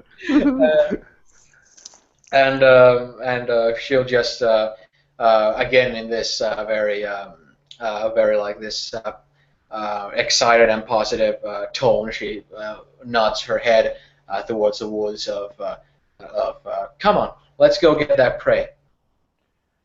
Well, almost a bit sad to leave the water behind, but knowing indeed that our lovely country is filled with it, I'll follow her, and already curious about what kind of amazing prey we're gonna get now. Yeah, since you are in this big form, and since it's not anymore, this pack thing where you have to be at the back end of the whole entourage type of thing, you can roll again perception and primal urge to see if you're the first to spot the prey. There we go. That's 3 successes. Okay, I'm gonna allow that to be that you're the first who sniffs it out, and you almost get this kind of a like pause as you get this as you get this like a cat being like creeping around. It's like you get this such a clear image in your like almost like when you're this size, it almost feels like in relation to how big your nose is compared to your older nose, also it's like that much more sensitive when it comes to the sense of smell, and you just feel this. You smell so clearly that there's a buck very close by. Awesome. Then we'll go and get it. Okay. In this form, as you're there, it's you're so heavy that your paws do make a lot of sound, but at the same time you're so fast because of this form. It's almost like that's gonna pose a challenge type of thing, you know. So when you come into line of sight with this buck, you see that just like with before with the deer, it's again just like munching on some grass, and it's grinding its horns on a tree trunk and that sort of thing. Um, you see it in front of you, and again, before you even get to try to be as stealthy as possible, it already lifts its head with the ears like going all directions, just looking around, and it's like there it is. Like you need to. Well, time to give chase. Okay. You jump into sprinting mode, and so does this other wolf that you're with. And as you run to it, you see that it's almost like this cartoony, its eyes getting wide and ears just going down. It's like, no shit. And it, almost like before it even gets like ground his feet to touch the ground, he's like, and it's almost like you know, there's no reason to run because you're just, you know, you're like a fighter jet just coming in and just you just get it. It's so easy. You're so powerful with your giant jaws that you just you don't even need to think, is it the throat or the neck? It's just the whole throat, just wow, and it immediately like slams into the ground with you grabbing onto it with from full speed, just and already that flip makes it so that its whole body weight going flipping while its head is stationary in your mouth. You just hear this as its neck breaks as it flips, and you again hear this kind of laughter of oh my Gaia be praised, look at that. And there you have it. You have a meal. You have a dead buck in your teeth. I'll step back and allow her to eat first. She comes to you and says, "Come, let's not eat it here. Let's take it with us a little further from the woods." Take it with us? I'll want to show you something about it. How? Just grab onto it and drag it. Why? We can eat it here. Yes, but we can do more than just eat it, and I want to show you. Okay.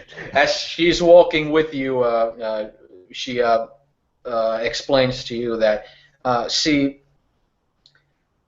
an animal like this, it has so much more to offer than just the flesh to eat, and I will show you what we can get out of it, because there is a lot to get out of it.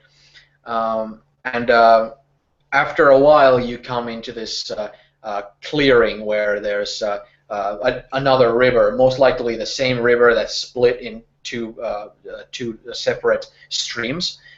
You come into close to that, and the tree line has kind of ended a little bit before. So there's kind of a clearing there next to that river, and she goes, "Okay, why don't you help me with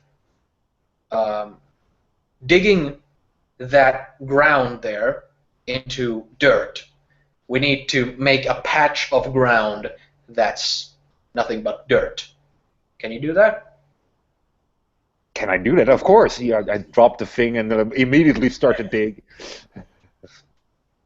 That's good. Now, let's look for sticks. We need to look for branches and sticks and twigs, and if there's rotted, fallen trees and such, we need all sorts of wooden materials. Okay, I try to finish the digging as quickly as possible, and then start looking for wood stuff. Yeah. And I'll probably even try to like grab small things and like break it off and that sort of stuff to fulfill my task quickly and efficiently. Yeah, and since you're so big, that's not a real problem to you. Okay. Though there are some branches where the wood is so tough that you're just like a dog. You're just biting into it and you're just like jerking your back like like trying to rip it off until it finally comes off and your gums are full of bloody spots and stuff from the twigs and. You get all sorts of wood material there, and when you return, you see that she has also found wood material, but she has found something much more specific, like where you found like twigs and sticks and branches and stuff. She's found specifically these long pole-like branches, and she's focused on those, and she's putting them down beside, not in the same pile as your gathered stuff. Yeah, because mine is just like I go into the forest and grab whatever wood I can find, even if it's like these tiny little bits, like and just Yeah, constantly bringing back everything that is just within reach. yeah, and once you've kind of gotten this pile off of it, it's right there at the dirt spot on the ground there. She then turns to you and says, "Now I'm going to show you something that might feel strange, but it's also what we've already been doing this whole time. Okay, You okay. you weren't born as big as you are now, and neither was I, because this is this is our role in nature. This is our role, and it's ours to fulfill. And I'll show you how. See, she kind of you see that she lowers her head, and you see that her shoulder area and her paws and all that start to thicken. They start to like, since wolf legs and such are usually kind of, lean, they start to get really thick, and her paws start to get really like these thick and long appendixes, like the way your paws went earlier in your dream and later in the fight. You see that her form just it's kind of like she's just moving her body, but with every movement the shape kind of changes, and she goes from this very bulgy uh, wolf with these hands and stuff into a little smaller and leaner form, and then all the way into a full-blown human. You've never seen a human in your life, but here one stands in front of you as she kind of arches her back, and you see her standing on her hind legs and being this lean, hairless except for her head and armpits and legs and crotch and stuff. But apart from that, like this hairless body, this it looks strange, but at the same time, it it looks she feels still exactly the same. She smells exactly the same. It's just weird. I'll have this like mixed this entire cocktail of emotions going through me. Looking at her, and when she was like, "Okay, we're gonna do something interesting," I was like balancing between this childish enthusiasm and I need to act responsible because I'm no longer like this pup in a pack. So she was like kind of switching constantly between those two things, and now all of a sudden she's like not really sure what to do with this type of situation because this is way more beyond okay, this is like something interesting, and this is now all of a sudden gone into this strange area which happened the night before, and she's uncertain about what to do in this situation, so very much alert about what she's going to do next now that she's in this bizarre shape. Yeah. Once you see her change, she kind of looks at her hands and does this type of movement with the fingers just to further express how it's these are basically uh, these are the focal point of this whole shape, and she arches into the pile of sticks that you gathered, and she takes out a plank of wood.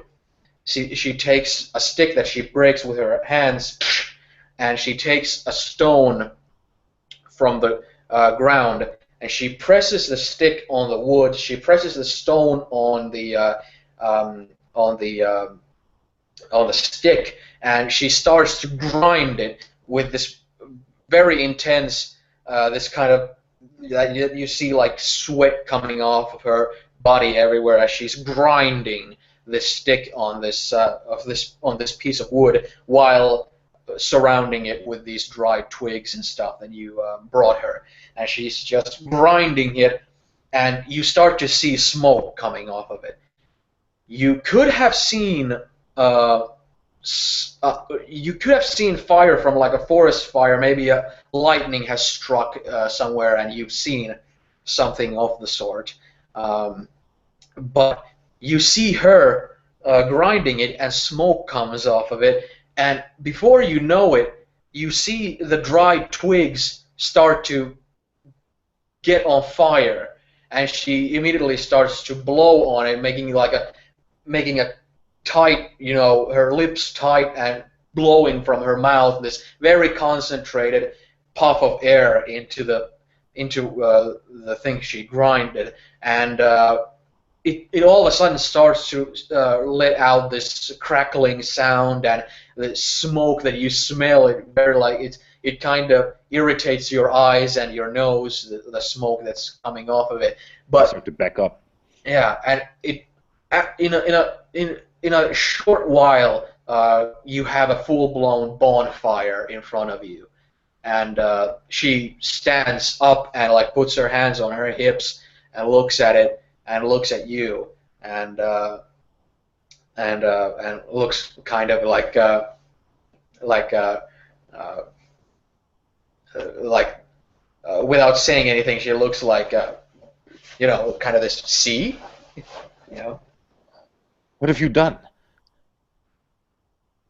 I've bended a natural element to my will. I, I'm this close to running away. And if you looked closely at what I did, you'll know how to do it yourself. It's it can't be controlled. It's dangerous. No, it is being controlled. Look, that's why we trampled the soil so that it won't catch fire. Soil and dirt do not catch fire. But everyone around it does. The woods are far enough and the water is close enough for us to extinguish it if we need to. But once fall starts to come, once it starts to get cold at night, once the leaves start to fall from the trees and once snow starts to coat the earth as you've had experienced one time, I suppose. Um, this is very important skill to know because, as you can feel, it glows warmth. It hurts my eyes and nose. You'll get used to it. You can step out of the direction of the wind more if you like, but you'll get used to it. This is just to show something very powerful that is almost a mundane thing to be able to do once you get the hang of it. I step out of the smoke and still keeping a large distance between me and it. Come, I wish to show you what we can do with the carcass. Okay. She signals to you to come closer, and you're like enough far away from the from the bonfire so that it doesn't like feel like something might like fly off of it and touch you or anything like that. But it's also in the line of sight clearly, so you know it's and you get the air from this woman that this wolf that she knows what she's doing and she's in control of what she's doing. She seems very sure of herself. Yeah. Once she gets to the wolf, the carcass of the buck there, she takes the sticks, the pole-like sticks that she gathered herself, and she sticks them into the ground, making this kind of a like two poles and one pole, you know, vertically, and she ties them with like sticks that are springy enough where you can use them as a tying material, and she creates this marginal kind of thing, this frame, and she then turns to you and says, "Watch this," and she again like, and she starts to become bulkier again, and hair starts to grow from her skin as she goes, and basically shape shifts into a basically same looking wolf as you are and as she was when she was big, but one that's standing on its hind legs, that has similar shaped arms as the human form, as the ape form had before, but it's like covered in wolf skin type of thing, and she has like these very long talons, almost like eagle talons in the tips of her fingers, and she has this wolf-like face and tail and all this sort of thing, as she's like 9 feet tall, standing on her hind legs. And it's a very impressive sight to see, because it's something like it's hard to imagine what type of things you could say to describe what you're seeing. The wolf, the giant wolf, and the human form and all that, they were all kind of non-threatening and had this air of this certain passive type of flair to them. But this form seems like there's this power emanating from it, that this form is much more, has the air of dangerous, you know, intent on it. But she still seems like she knows exactly what she's doing and is in control of what she's doing. So that kind of reaffirms you to be not threatened by her. Mm-hmm. She goes in front of the buck on her knees, and she takes her claws, and she almost like opening a zipper. She just opens the like from the neck all the way to the groin, the whole lower part of the body, and she starts to pour out with her paw all the innards and entrails into a pile. And she then turns to you and says, "This is something that demands concentration." And she points to you to come take a close look of everything I'm doing here. And I have a slight problem because slabber is already running down my mouth. As that's the things are like, what we're just what I'm not. Are we eating that or what? So but then I try to focus on what she's doing.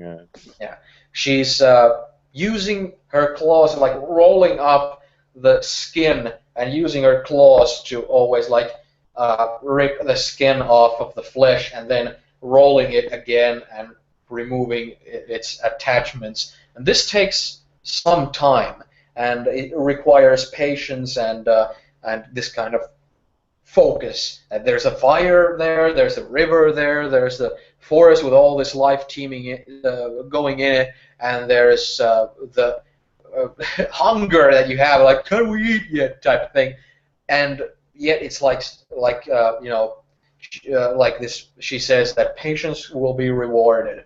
Trust me. And It reminds me a bit of making my own nest, as in like locking everything out and focusing on one task in particular. yeah, exactly. That's exactly how it feels. Yeah, and yeah, it takes the time it takes, but she winds up skinning the entire buck, and including the head. She like also like removes all the stuff from the head and so forth, with the horns being there and that sort of thing. So basically, the skull is still there and all that. But pretty much besides that, it's just the skin, and she then attaches it to the frame that she's made, and does all the preparations that you would need to do in order to have the skinned leather basically dry there, whatever. I don't know the details of of doing that, You so didn't I'll just research that, Jonas? Come on, man. I stuck. But yeah, it's that's what she's saying. I mean, she's putting it there to dry, and then she shows you that okay, here you can see clearly the structure of this beast. You can learn a lot from this structure. You can see its spine, you can see its rib cage, how it's comprised of many small bones that are easy to break. If the spine is broken, it's completely useless because the spine holds everything together. The entrails, a small wound in them can still be mended, and there is so much you could learn from this beyond just dining on it. So while we dine on it, make a note for yourself to always figure out what it is that you're eating before you get to eat it. That's the rule in our little thing here. Like the best parts are around here, and she slaps at the back end, there, that sort of thing, and she's like cutting it with her claw, and just taking it, this clean piece of meat, just red all over, just this very tender piece of meat, and she's like, this here, you need to figure out how it translates into the body, how it moves, what parts underneath our skin. These muscles are performing a important task, and there is much to be learned from it. She starts to eat from it, and she doesn't seem to eat that much. she takes half the other side basically of the back end, and then she takes one of the eyeballs with her claw, and just to kind of smile at you, and then just goes with that, and just like smacks her paws, her hands, and says, "I'll go mend the fire. The rest is yours." All of it? Mm-hmm. As she goes to walk off.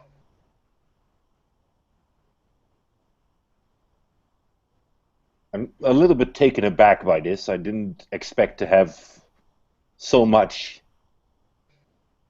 and kind of look at it and like, okay. Where I fantasized about what I'm going to do with it, I now all of a sudden I'm a bit like drawing a blank. Like, okay, yeah, it's fine. I can do with it what I want. So, taking a moment to regain herself, she remembers the things that the alpha usually always eats first, and starts taking out those things. And where she first like just bit in and starts to tear it loose, she looks at the woman who is now tending the fire, I believe, and all of a sudden, like, oh shit, she drops it again and starts to look at it, as in where was it connected and what was it doing, and then she starts to gobble it up. And does so with as much as she can, and she truly stubs herself, eating all the parts that the alpha usually eats, and probably a bit more. But Okay. after a while, she's too stuffed and can't eat anymore. Okay. Once you get to that stage, you see that the other wolf is like, she has like a long stick, and she's like poking at the fire and that sort of thing. And you've like, let's say that time has, like, with your running, it took a long time and all that. It's kind of like the it's kind of starting to get to the evening already, kind of thing, and the fire has burned for a long time, and you trying to gorge yourself kind of on it. Yeah. You've had to take like short breaks and then continue, and or something. And it's Yeah, and I'm almost a bit like the breaks aren't allowed to be that short, because then she would probably think I'm done, and maybe she would want to rest. So it's like, no, no, no, I'm not done yet. I'm not done yet. I'm still eating. I'm still eating. yeah. Well, she's there by the fire. She's still in that same form of completely like a mixture, the complete like in between the wolf and the ape-like creature that lit the fire. In that giant form, and she's in that form she's using the stick to poke at the fire. Yeah. And the fire has been like it's not like this huge. It's much more of this. Just it's mostly emitting heat at this point. It's been burning for some time now. I'll probably lie down and panting a bit of the amount of food that I ate, and trying to have my indigestion under control. Okay. She comes next to you and lays down there, and quite close to you, but still, not exactly like right next to you, but she is still close there. The sky has again that evening kind of flare on it, and she's kind of laying there as she slowly like transforms back into her regular wolf form, into her normal wolf size form, as she's like relaxed, and she just kind of like stretching, backwards kind of thing. And she turns back into her wolf form, and she looks exactly like she did in the giant wolf form, except regular size. and she kind of looks at you with the fire kind of crackling in the background, and you hear certain birds again that are more making more noise at a certain part of day and that sort of thing, and she's kind of taking deep breaths there, just I hope I didn't startle you with all these things. No, a little. You'll get over it. But I never ate this good in my entire life before. That's the advantage of having a small pack. Uh-huh. Does. Hmm. There's endless woods to every single direction in here, but I've come to know these parts so well that uh, I can I know exactly where we're going and where we're coming from. It's these woods are like I know them like the back of my paw. Can I stay with you? Of course. Good. I'd like that.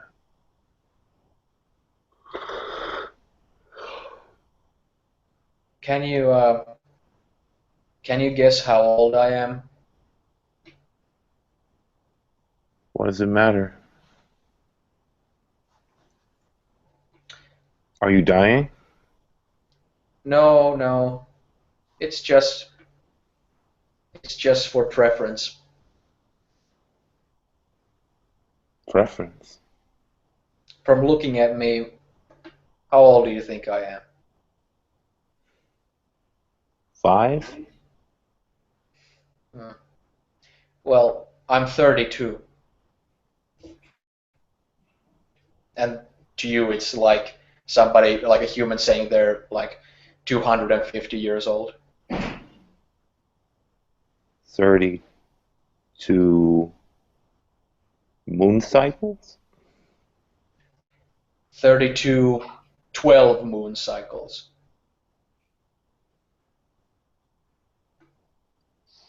Uh, you don't look that old. Hmm.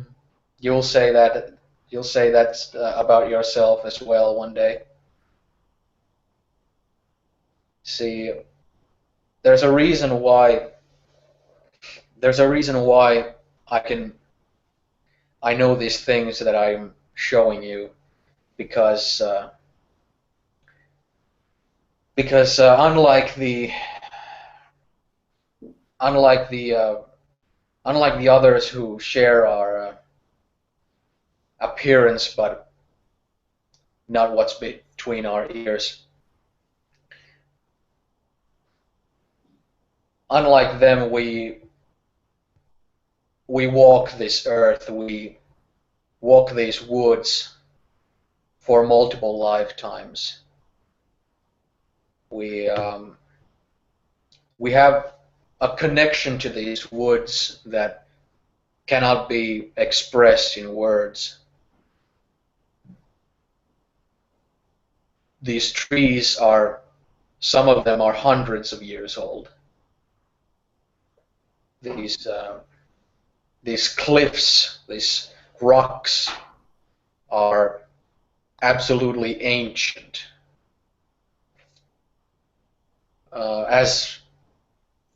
As we are basically the guardians of these woods, it's it's a part of our whole makeup of sharing in that sharing in that time frame.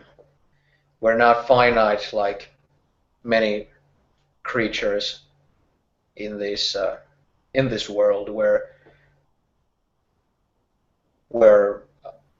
a fly will live only about a day or two, and where something like a giant tree like these will live over 100 years longer.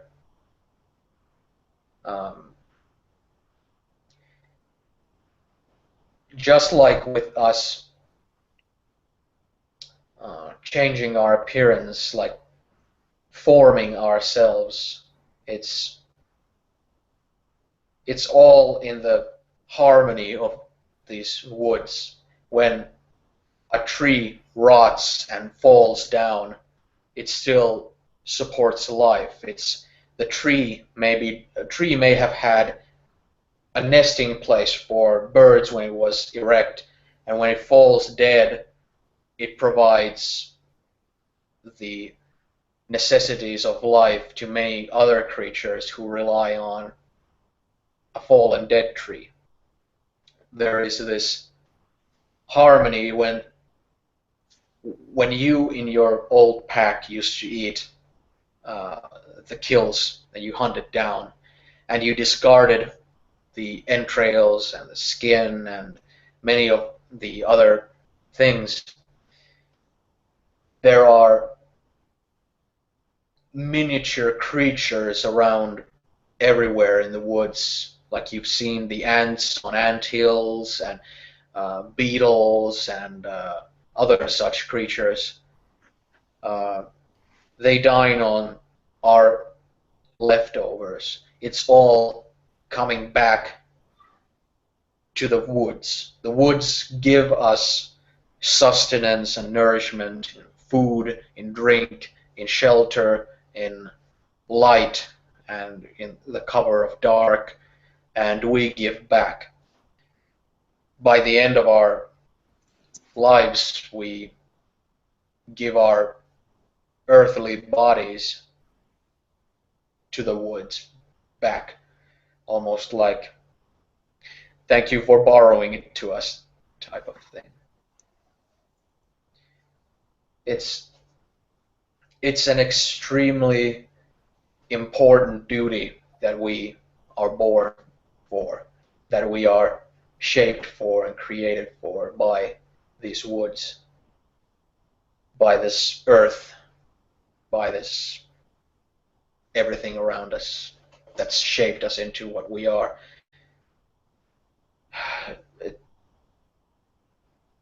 There is a lot that requires protection. There is a lot that requires healing. There is a lot that requires understanding and insight, such as ourselves. If I hadn't come to you, I fear to think the sort of conclusions and mind frames you might fall victim to had you have to make up the reasons for everything on your own, alone. I've had to do that myself. Nobody came for me when I had my confusion with these things. And the biggest thing I could ever hope that I could change about my own past is that I wish I would have had someone to guide me through those times, because it took years upon years of wandering aimlessly until I finally by chance came across another like me. So I've been putting great efforts into discovering others like us, and you in this case. So How did you find me? I've been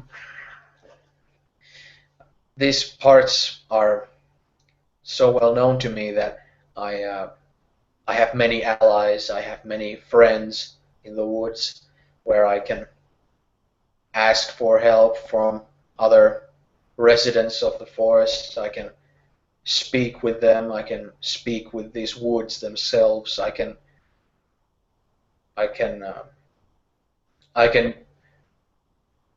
give uh, I can give tribute and favors for these woods to help me find people like you. And in your case, I had kept a close eye on your pack for some time because I had a feeling um, that one of you in your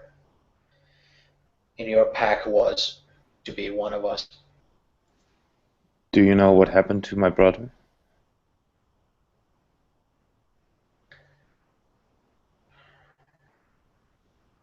I believe it is simply natural in a pack where someone always winds up being the omega, someone always winds up being the last. Someone like the other brother that you seem to have a closer bond with, or at least seem to play with, as I've looked from afar at some every now and again. If he was the youngest, I doubt he would have had a problem with it. But we're not all created the same. We don't have the same thoughts. We don't have the same feelings, the same experiences in our lives with the same wolves and people and creatures. So it's hard to put ourselves into their positions and try to make out why they would do something or what motivated them to do something. But there is a powerful force in greed, ambition, uh, pent up rage, feelings of humiliation and being secondary to someone. I doubt there was I doubt there was anything but his own emotions uh, getting the better of him. I wasn't there to see it all, but in I neither did I sense any outward presence there. I do Outward not. presence? These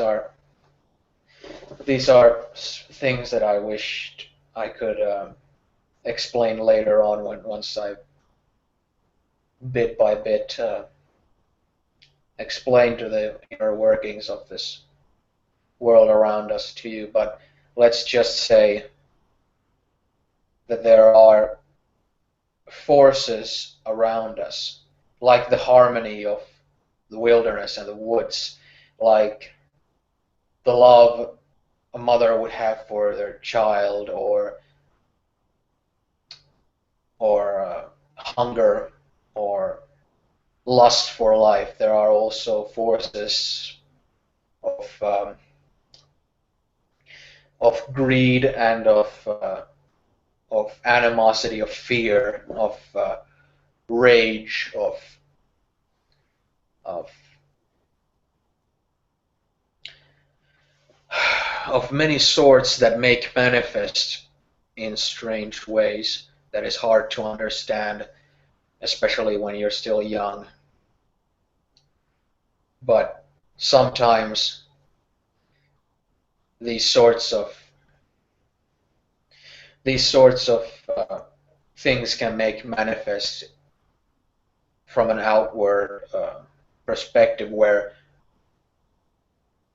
you'll become invaded by these emotions and these feelings and these driving forces that you feel are out of your control and that you must heal from yourself through learning perspective and meditation and deep thought. As you no doubt learned in your life, there hardly must have been anyone in your former pack who were able to conjure up deep thought, at least on the same level as you. I doubt there was much connect on that level with other pack members. That's true. That is why they sometimes fall victim to these things much easier. But once you grow older, have once you've had experiences and once you've got to know yourself enough to know how to learn to know your surroundings and be one with them enough where you can have the perspective to understand these complex entities that I'm talking about. It's best left for the future. You shouldn't lose sleep or burden yourself with concepts you've not yet gained the tools to comprehend, really.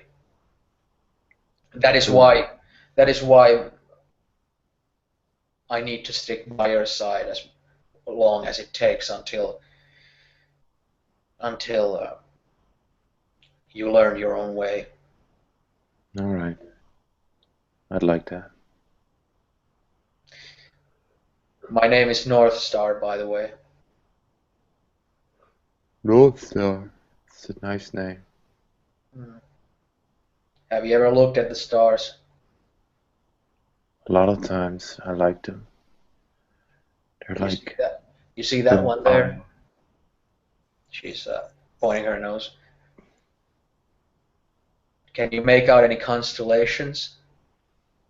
Stars that have shapes every night the same way? Not sure. If you look hard enough, you can see certain constellations, certain forms where stars make a shape that you can make out, and every night you can find the same shape in the same part of the sky. And the brightest of all these stars there, that's the North Star. You mean that one? Yeah. Why are you named after that star? Because that's how I found my way to the other wolves. Hmm. And that's the way I know my way around these woods. I know exactly where we're going and where we're coming from. So you need not worry of getting lost or losing track of where we are. I know exactly where we are. The North Star is that way, therefore we're on the right track. North Star is that way, so this North Star is on her way. How can we get lost? If we have a destination in mind and we don't reach it. Where are we going? To meet the other wolves. Okay. Can I sleep now? Sure. And you fall asleep. And since it's been already like 3 hours or so, or almost 3 hours, I figured if we'd stop here and then continue another session from this point as another, basically, second session of the prelude.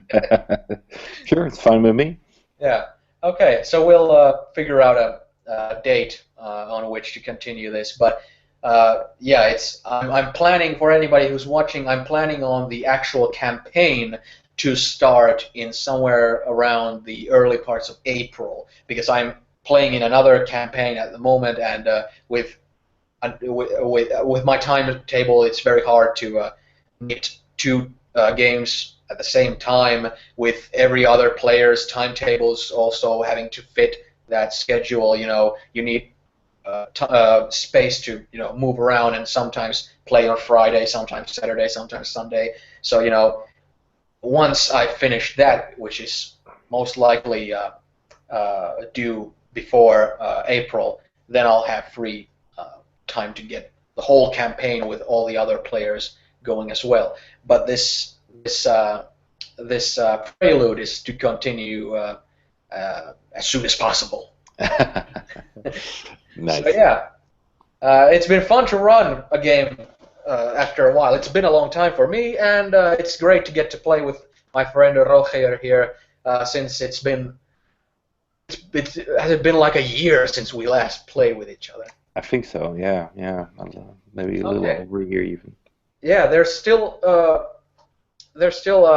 I don't know if other players will also be having a prelude session of their own, but this certainly will be continuing on next. So Nice. yeah, I'm going to. Is it already certain what players will now officially be joining us, or is it still a bit up in the air?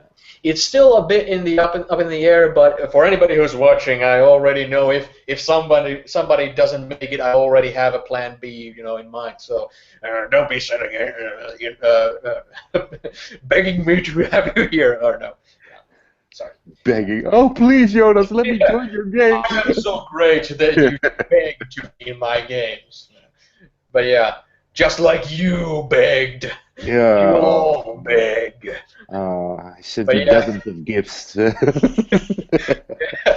But yeah, I'm shutting down the broadcast now. So goodbye, everybody. Take care. Bye bye.